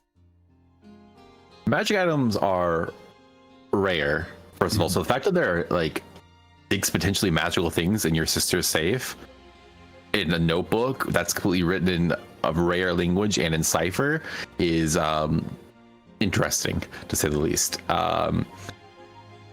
You know that there are people down in Hawker Street who do enchant items for the right people for the right price.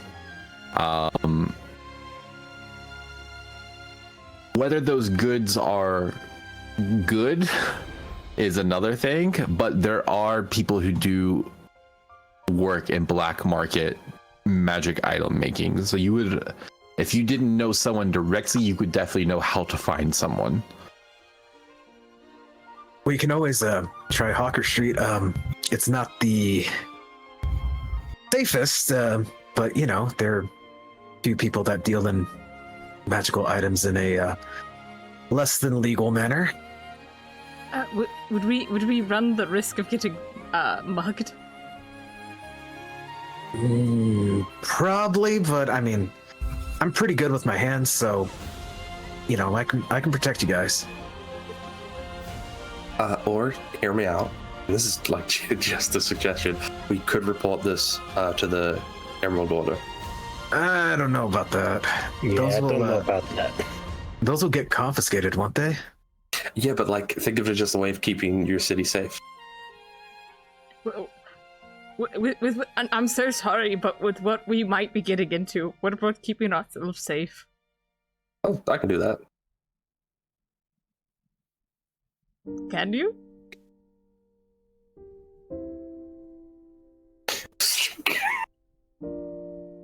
I'd like to think the ceiling's too low and you just...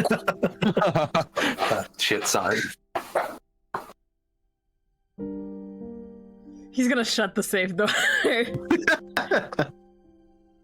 And then just shoot on the lock. Would Petra's son Vonrum know the identify spell?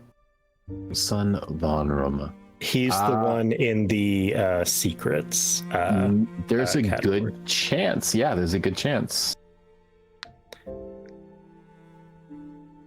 My son Vonrum He's a pretty talented spellcaster. Could you stop waving that around? It's dangerous. My son Vonrum, he's very good at magical things. He might be able to tell us what these are. I like that plan a lot better than going to Hawker Street. It's not a great place. Okay. Well, how do you want to go about doing that? Because I need to also decipher this from this language to that language. Do we want to go to him or fight him here? Well, I'm his mother. If I tell him to go somewhere, he should go there. So I can go find him if somebody wants to come with me or not. But I can go find him and we can bring him back here. And, he can do his wizard fingers. Yeah, I'll come along with you. Hazel's already kind of working on deciphering it, so, I mean, makes sense for you two to stick together. Sure. I will say this to you guys: the deciphering of this notebook, you don't think is going to be like an hour task. No. You're looking at something that takes days, more than likely, if you can break it. Yeah, I'm just gonna focus on the translating part. Mm-hmm. He can do whatever, but that's what Moon's up to. I think Hazel would just stand outside the shop, like, I don't really know what I'm good at here, so I'm just gonna stand and look tough outside the shop. To be fair, there's never really a presence of the Emerald Order down here at the Dredges. It's very rare.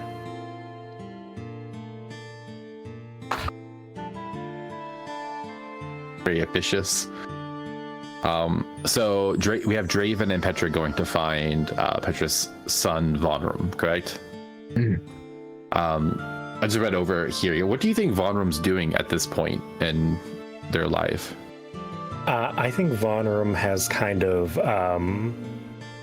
left like studying wizardry. I think he maybe works at like a library now, something like that, like adjacent to magic, but not actively still studying it.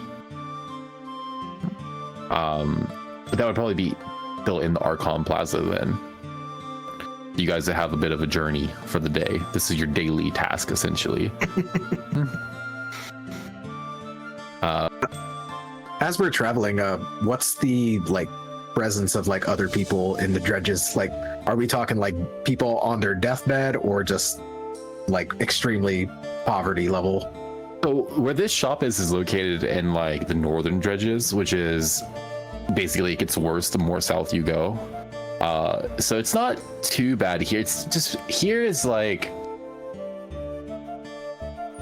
lower class essentially. They go to work, they make some coin, they have no savings though. They're one paycheck missed away from poverty, but these people can sustain themselves is the level that we're talking about in this area. Okay. Alternatively, there are messaging systems within the city. You can send flyers essentially, like send a bird. If you didn't wish to travel all the way there yourselves and then back. I'd be okay with traveling, but up to you. I have to go see my son. My daughter Right. he didn't come for the holiday dinner. He was one of the ones that didn't show up. I have to go scold him. So then you guys are heading to the Archon Plaza to find Vonrum. That is a daily task to head that far north within the city, and then especially to come back. So anything that anyone is doing in the meantime, just let me know, or we can just fast forward.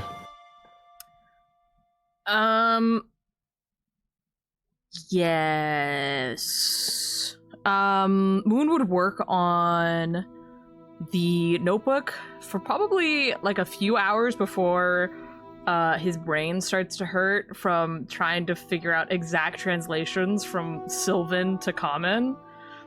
And then he would head downstairs, get some baskets going, and start collecting some of the fruits and vegetables that have grown, specifically like the onions and the strawberries. And he would just like head out to like go hand those out to people. Roll me an an intelligence check, just real quick to see how your translation went. I want to say Arcana, but there's nothing Arcana about it. Cool. Yeah, you found out pretty quickly that like there's not even the same amount of letters in Common as there is in Sylvan. Like it's just different. So the translation aspect of things that are cipher that are not actually words, just sounds, is very difficult. Yeah, that's why he just stepped away. Yes. But yeah, you start to go around. So you're just passing out, right? Are you charging people? Just donating? What do you? Yeah, he doesn't charge anything. He just gives them for free, and if they seem like open to it, he also like tries to like tell them to like plant the seeds, and like will even help plant the seeds and like tell them how much to water it, and also like you can stop by his plant shop if you need assistance, kind of stuff. Make me a general charisma check.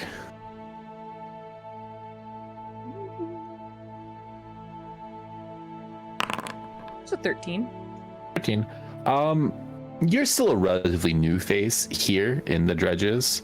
Not brand new, but relatively new. People are still warming up to you, though that they've started to recognize who you are. As you like passing things out, people are definitely appreciative and they take what you offer. I'd say about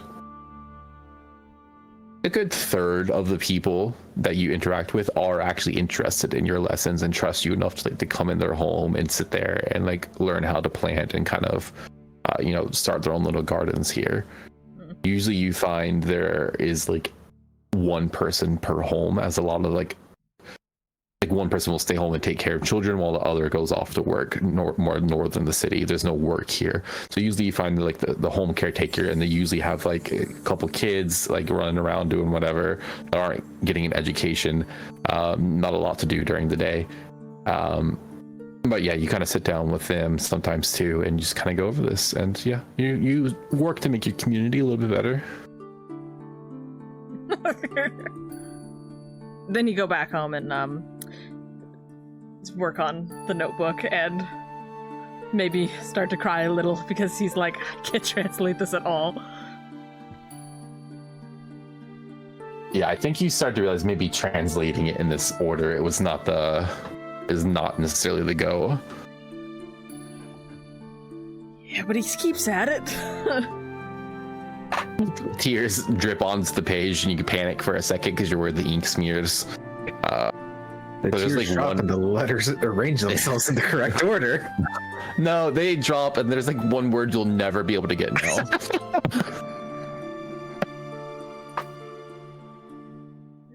Hopefully that wasn't key. How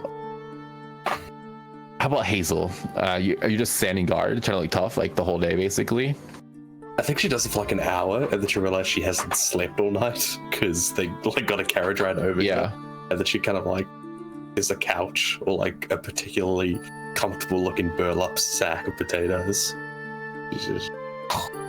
And you find yourself drifting to sleep with knowledge of illicit magical goods just one floor above you in a safe. Draven, Petra, anything on the way? As we're coming back, kind of in the same mindset as Moon, Draven's getting like bread or like cheap foods to pass out when he returns. Clay has left us. Oh god. He froze in such like contemplative position. I thought he was just being like really attentive at listening. I kind of noticed that he stopped blinking, and I was like, please don't. Oh my god. Technical difficulties, chat. Oh, it's so funny. What a pose. Well, R.I.P. Clay. Damn. We just hit 4 hours. Do we want to go to break and hope he comes back? Up to you guys. Yeah, we could BRB it. We'll be back, chat.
Said you were passing out food as well, is that correct? Yes, I was going to go ahead and pick up like bread, something cheap in bulk, and kind of like pass it out to those in need. All right. Not necessarily just into dredges too. If like I pass along people that are, you know, obviously down on their luck, I would offer. Yeah, more likely it would be that task would be best for the like return journey. Yes, that was the intention. Mhm. Yeah. So yeah, as you pick up the food and like kind of bring it down, right? Yeah, that would make a lot of sense. Petra, Draven, any discussion between you guys specifically? Anything like you'd like to actually address, or should we skip to when we find Von Room? I think it's a lot of Petra asking, like, oh, you know, where do you live? Is your plumbing broken? Is that why you were so dirty? Well, I kind of, you know, go place to place. Don't have a permanent residency, so, you know, that's fun.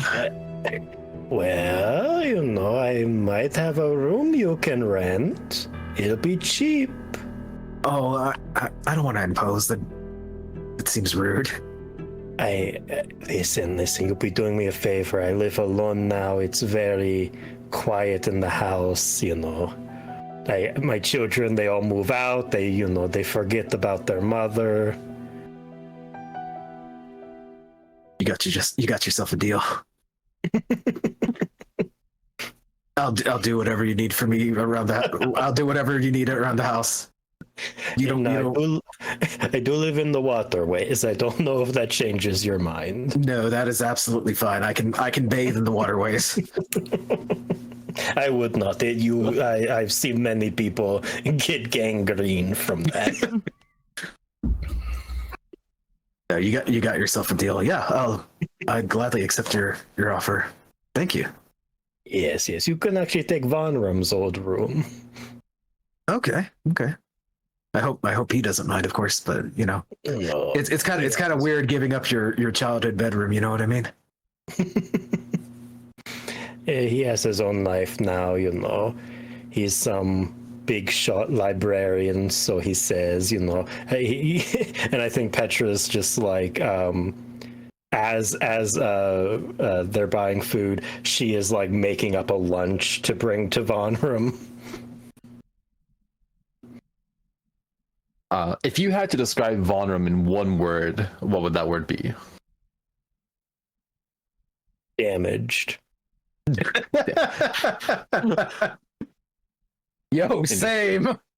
All right, let me turn that into a character real quick. Got it. All right. It's just me. No. We head to Von Rum's library. Do you think you visited it before at any point?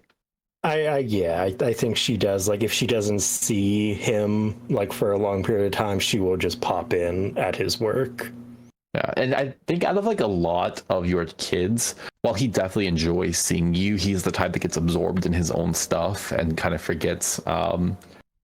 You know the library, you go, you see the building. It is nothing magnificent. It seems to be, there are many libraries in this part of the city, and mostly they're dedicated to a type of book. That way it's, while inconvenient to have to go to different libraries, it is organized in a certain way that the wizards and the scholars that come over know exactly where to go. His type of book, like specific genre, what kind of thing do you think he would focus on that he would want to be a library at that librarian? Like, are these magical books? Some are of a magical, as in not spell books, but of like magical content. Some definitely would be. Some would be more mundane. I think he would have like a lot of books that study like abjuration magic and Okay, things of yeah, that nature. That would make sense then. There are the archons of the city who specialize in the various disciplines. So he is, I would say, probably a librarian at one of those branches, essentially directly underneath one of the archons. So I said it's before small, maybe it's a bit bigger actually, as this is probably at the very top, headed by one of the archons themselves of the city. So I would say maybe he's a librarian there, but one of several.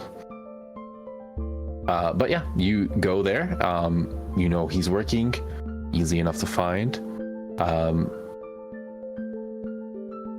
Yeah, how do you approach, I guess I should say? Well, I'm his mother. I just walk in. Of course. I walk into the break room. That's where he was. So he was reading leisurely in the break room. Raven's behind Petron's like, are we supposed to be in here? Oh no, it's okay. I'm his mom. I'm allowed in. Oh, ma'am? No, it's okay. It's okay. You go to the break room. You have food prepared for Von Rum. He's in there reading. He's on his 15. Mandated 15. He is. He didn't bring lunch though, so it's good that you did for him. He looks up. Mother, what are you doing here? There's my sweet boy. Pinches his cheeks. You do know I do not like physical contact, Mother.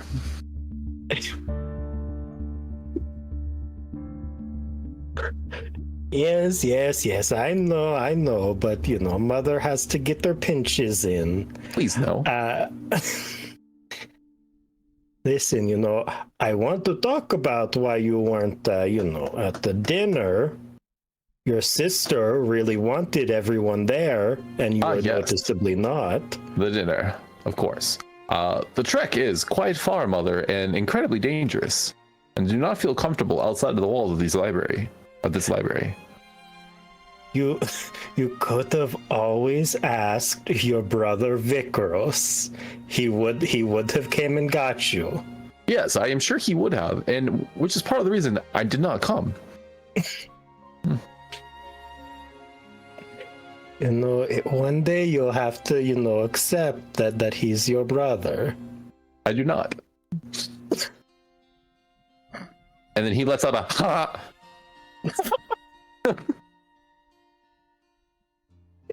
I joke, Mother. I know he's my brother. As much as I want to get into all of that, there is something more important. Your Uncle Doc, he seems to have gone missing. He is apparently a top suspect in a murder investigation. That was quite But unfortunate. yes, we know he wouldn't do that. He may have. No. You have to say he would never do that. But the one thing led to another. I met these other people. Oh, this is one of them, Draven. Draven, this is my son. His room is where you'll be staying. Ah, you will be taking my old place of residence? Yeah, your mom offered me a place, and I accepted. I don't have a permanent residency, so. Are you also being adopted? He kind of stops and he kind of looks to Petra. Am I being adopted?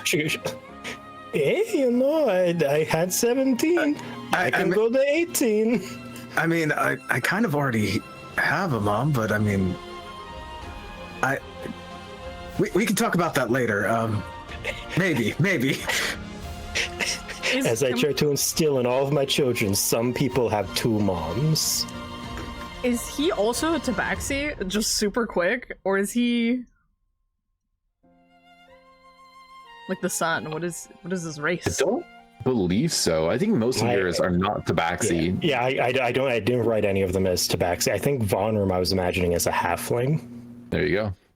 I was just gonna say it, like, if I had to pick one dwarf, I was thinking he's a small dude. So yeah, halfling totally works. But he talks with like a grandiose manner. But when we met these people, and one of them had this safe that we definitely got open the first try.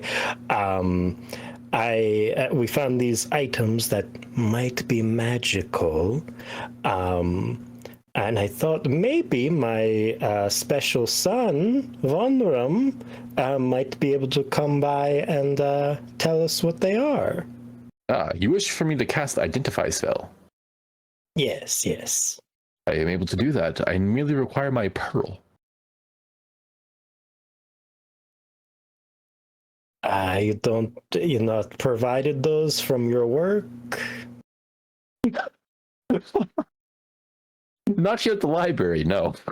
However, I do have one back in my room. Your room at my house or your room at your house? Oh, yours. I do not have a house. I stay here. I do not leave. Oh, wait, what?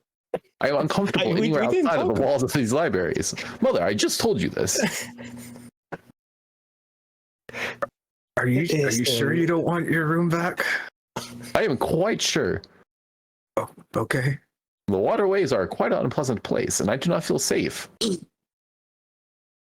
So you wouldn't be willing to come with your dear mother that you love so much to another location to identify these items? Never go to a second location, Mother. Roll me a persuasion check. And I'll give you mom advantage on it. Okay. Mom advantage is strong. 20 for the first one, 17, okay. So 20. 20. But I suppose for you, Mother, I would be willing. I know you will keep me safe. Yes, Mother will always keep you safe. And this man says he's very good with his hands. I still don't know exactly what that means. But safe, really good.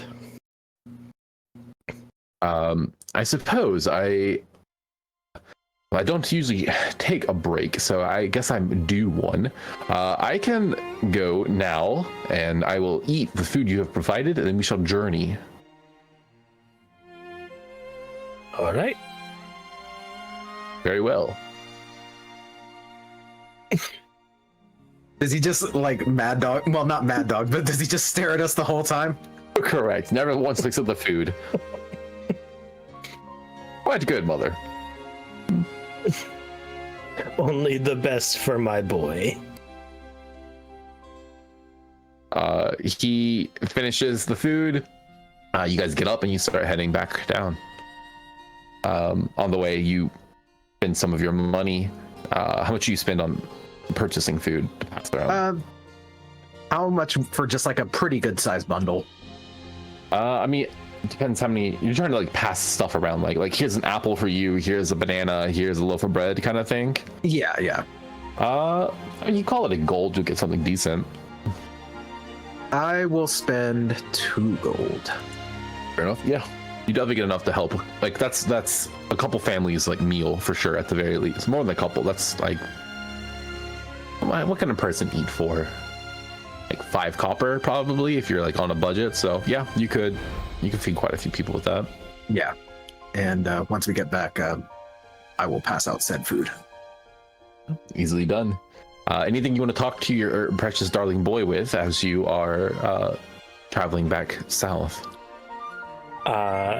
Making sure that are your bosses treating you well? Are they making sure you take your breaks? Are they nice to you? Yes, breaks are mandatory, Mother. We must take them. If not, then everyone can get in trouble. My bosses are fine. Okay. I enjoy my work. It is fun to organize things and keep them orderly and within my own control. And she wants to pat him on the head, but she reaches out and she's like, no, I know I can't do that.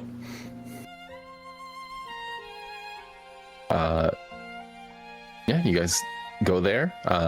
Again, this is a full day essentially has passed with your journey up and down, but eventually you arrive back at Plant Shop, and you lead your son into the room where the safe of these items are. Everyone, this is my darling boy Vonrum. He has taken time out of his very busy schedule to help us. Greetings, I am Vonrum. Please do not shake my hand.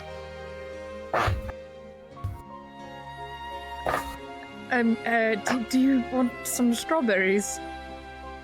I do not know where that food came from, and thus I will not eat it. Just walk. You saw the plants downstairs. They came from the plant. Out of the dirt. Speaking of food, I'm gonna go pass this out. You guys have fun. I'll be back in a little while. Okay. I'm gonna unlock the safe. Are these the items? Yes, that is. Those are the items. I know what the perfume is and the pixie dust already. Fantastic. Also, you would have had to have stopped at your house, essentially, Petra, on the way back. So you get to see what it looks like. Draven, if there's anything you want to mention about the interior. It is very much it started as a one-room home that essentially just kept growing as the family did. They tore down the wall to the next building at some point and just took over that building. And it's just a massive conglomerate of rooms that sometimes don't make sense. Oh shit, this place is nice. But yeah, you see that easily enough, Vonrum does know the identify spell. He is able to go through these items. So the dust of corrosion literally lets you just melt fucking metal, like a big chunk of metal, 10-foot cube of metal, just evaporating gone. It corrodes it. You can also work on metallic creatures for what that's worth, but on objects it's just a guaranteed dunzo. The boots of false tracks allow you to leave exactly like it sounds, false tracks, so you can make it look like someone else has walked there, fake footprints. Nature's mantle, if you're a druid or a ranger, it can be your spellcasting focus, but more importantly, if you are in a lightly obscured area, you can hide as a bonus action. Even if you are being directly observed. What is it? What's that? Mantle. Nature's mantle. What's a mantle? Like Kind of cloak. like a cloak. Oh, okay. And then the mask of the beast, it gets charges and you can cast animal friendship from it. Hmm.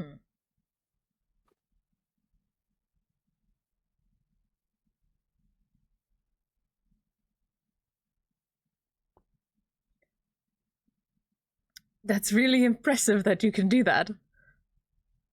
Thank you. I use this pearl. Could you explain how?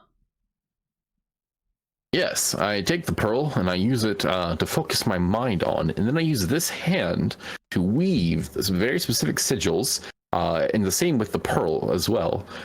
When done in a certain way and saying the certain words, magic will occur.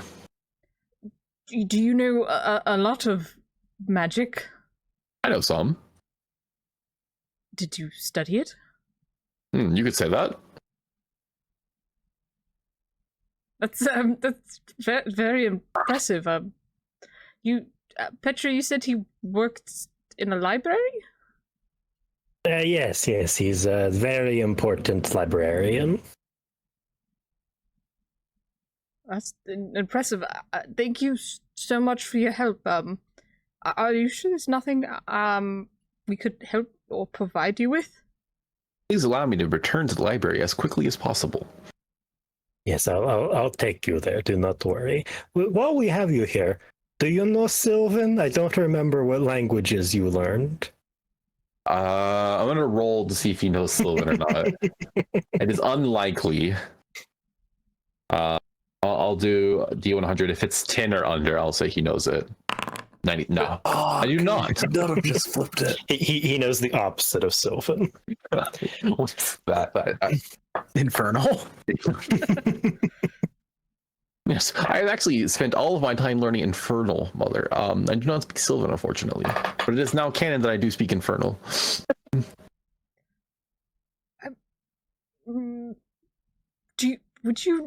there any books on what's it called? Code? What's the word? Cipher? Is that what you guys were throwing around before? There are plenty of books on ciphers, though not in my library. Is that something we'd want to look into, or are you guys confident in our ability to crack this journal on our own?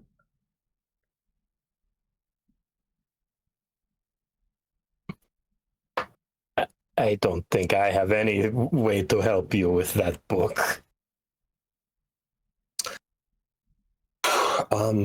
I was kind of fine with just letting that lead go dead, if I'm being honest. But Why?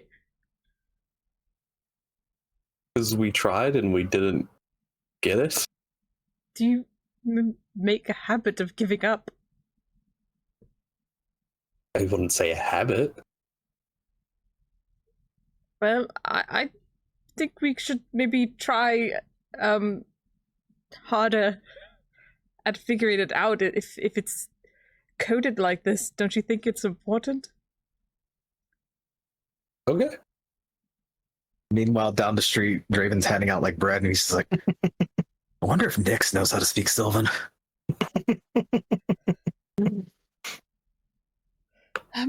We're trying to decipher this book, and it's in Sylvan, but it's also written in some kind of code. Do you know anyone who could help us with that? Afraid not. Or where we could go? The library, perhaps, though not mine.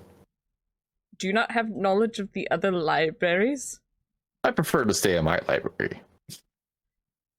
Do you not like expanding your knowledge? I do not. But you work in a library? I like what I like.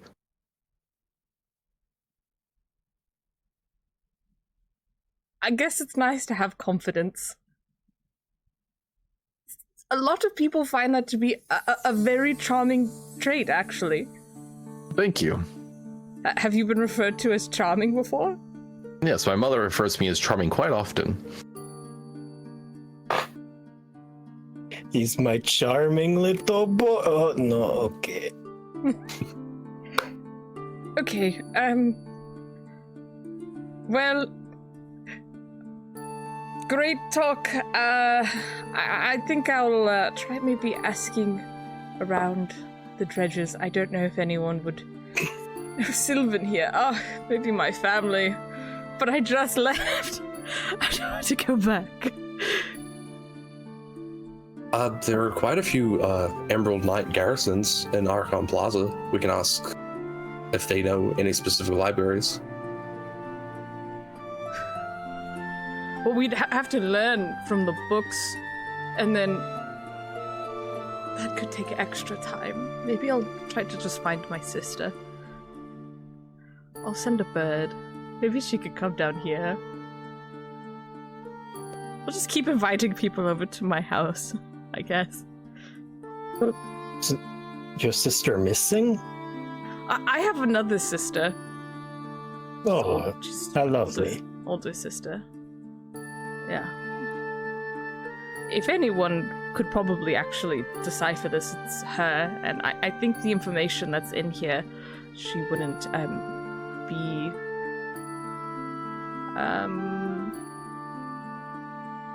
radical about. My family can be prone to like emotional outbursts, and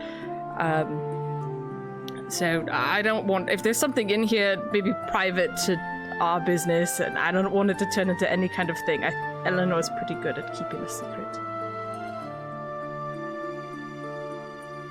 Fantastic. Yeah, I'm gonna go downstairs. I have to water my beans. Yes, I'll get you home, Von Rum. Thank you, Mother. At this point, Draven comes back. All right, I handed out the food. What'd I miss? Everything. Cool. Well, it has been a conversation and a time. It's time to exit now. As Von is leaving, Draven would kind of like, not literally pull him aside because he knows that he does not like to be touched, but kind of be like, hey, maybe try see your mom a little bit more, huh? Because She may visit whenever she likes. no. You got to take some initiative. You know, No, I do not think I will. come on, man. I mean, I don't get to see my mom too often, and you never know what's going to happen day to day. So, Exactly, which is why I must remain in a safe place. but this is also why you should visit your mom a little bit more. We must compromise somewhere, and perhaps that is something we'll have to figure out. Not to be a dick, I know I'm taking your room, but you know, I think you need to reevaluate your priorities a little bit. I mean, My priority is, and has been for quite some time, my safety. but what about your mom's safety? I mean, emotional safety, you know?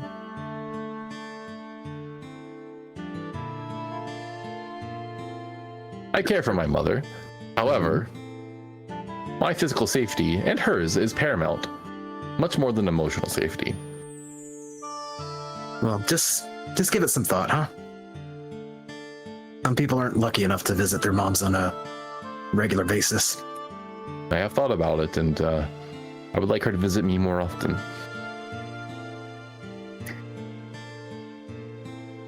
Take some initiative, man. And he's gonna like slap him on the back, but he stops himself and Mother, shall we depart? Yes. You can tell me all about your co-workers and which one of them are your friends. Ah, none.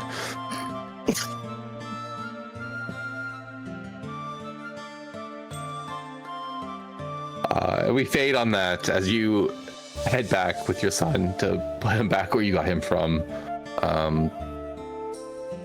What are the rest of you doing at this time? I think Hazel is going to, like, in the bedroom, like, jump on Moon's bed. Just gonna lie there.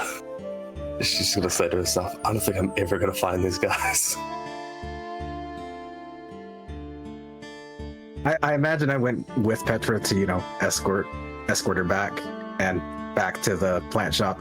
I imagine I could have stumbled upon Nyx at some point and just be like, hey, Nyx, Yeah. you happen to speak Sylvan? Of course not.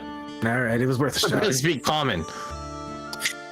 Yeah, me too, buddy. Me too. And that's it. Okay. All right, I'm gonna go back to looking for beans in the ground. You know what, man? Here, take this, and he'll give him like a leftover piece of bread. Hey. Thanks. Yeah. Be safe out there, man. Of course. Sure, he's off. Like a little gremlin with just a whole ass loaf of bread. Just in his mouth, and he goes on all fours. Great. You send a bird to your sister, correct? Yeah. What is the... How far away is Vista Heights? It's the closest district to here, but it's still like a bit of a trek. You could definitely go and come back in like a reasonable-ish amount of time.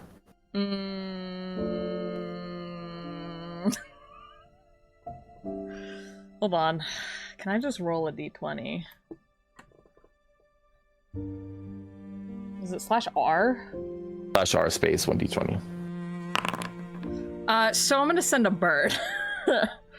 Okay. It's not feeling Easily enough confident. done. Yeah. Yeah, just send a bird.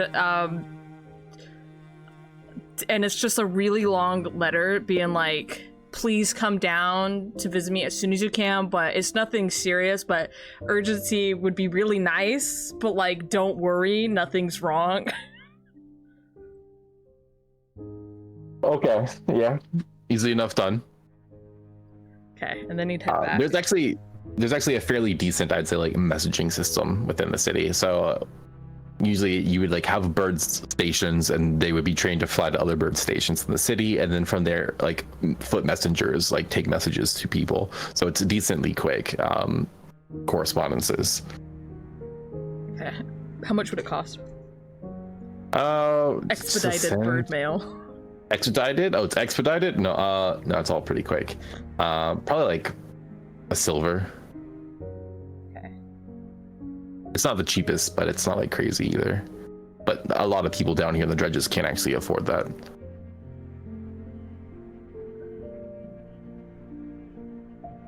How many silver go into a gold piece again? Is it like 10 or what? 100? Yeah. 10? Okay. Cool. I'm gonna head back home. All right.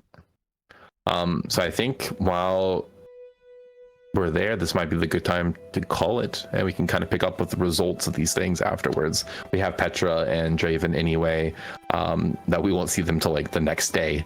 They probably got to crash somewhere and head back. So we'll get the results of the bird and the reconvening, and we'll go from there. All right, sounds like a plan. All right. Well, thank you everyone who came to watch. Thank you players for playing. Hopefully this was a good first session of Valinova. It's only going to get worse from here. We still have 15 more of Petra's children to explore, and yeah. That's right. We got through 2 of 17. I think my jaw actively dropped when you said that. Three of 17. 3. Oh, that's right. The one. Yeah. Yeah, we met the daughter first, who was like emotional, and then we met New York's son, and then we met Damaged son. I feel like New York and Damage kind of go hand in hand together. You know what I mean?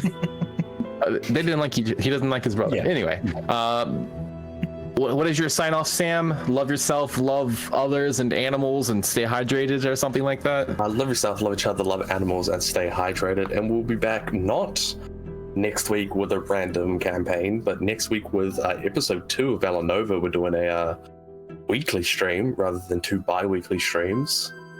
So yeah, stay tuned. We'll be right back. Bye. But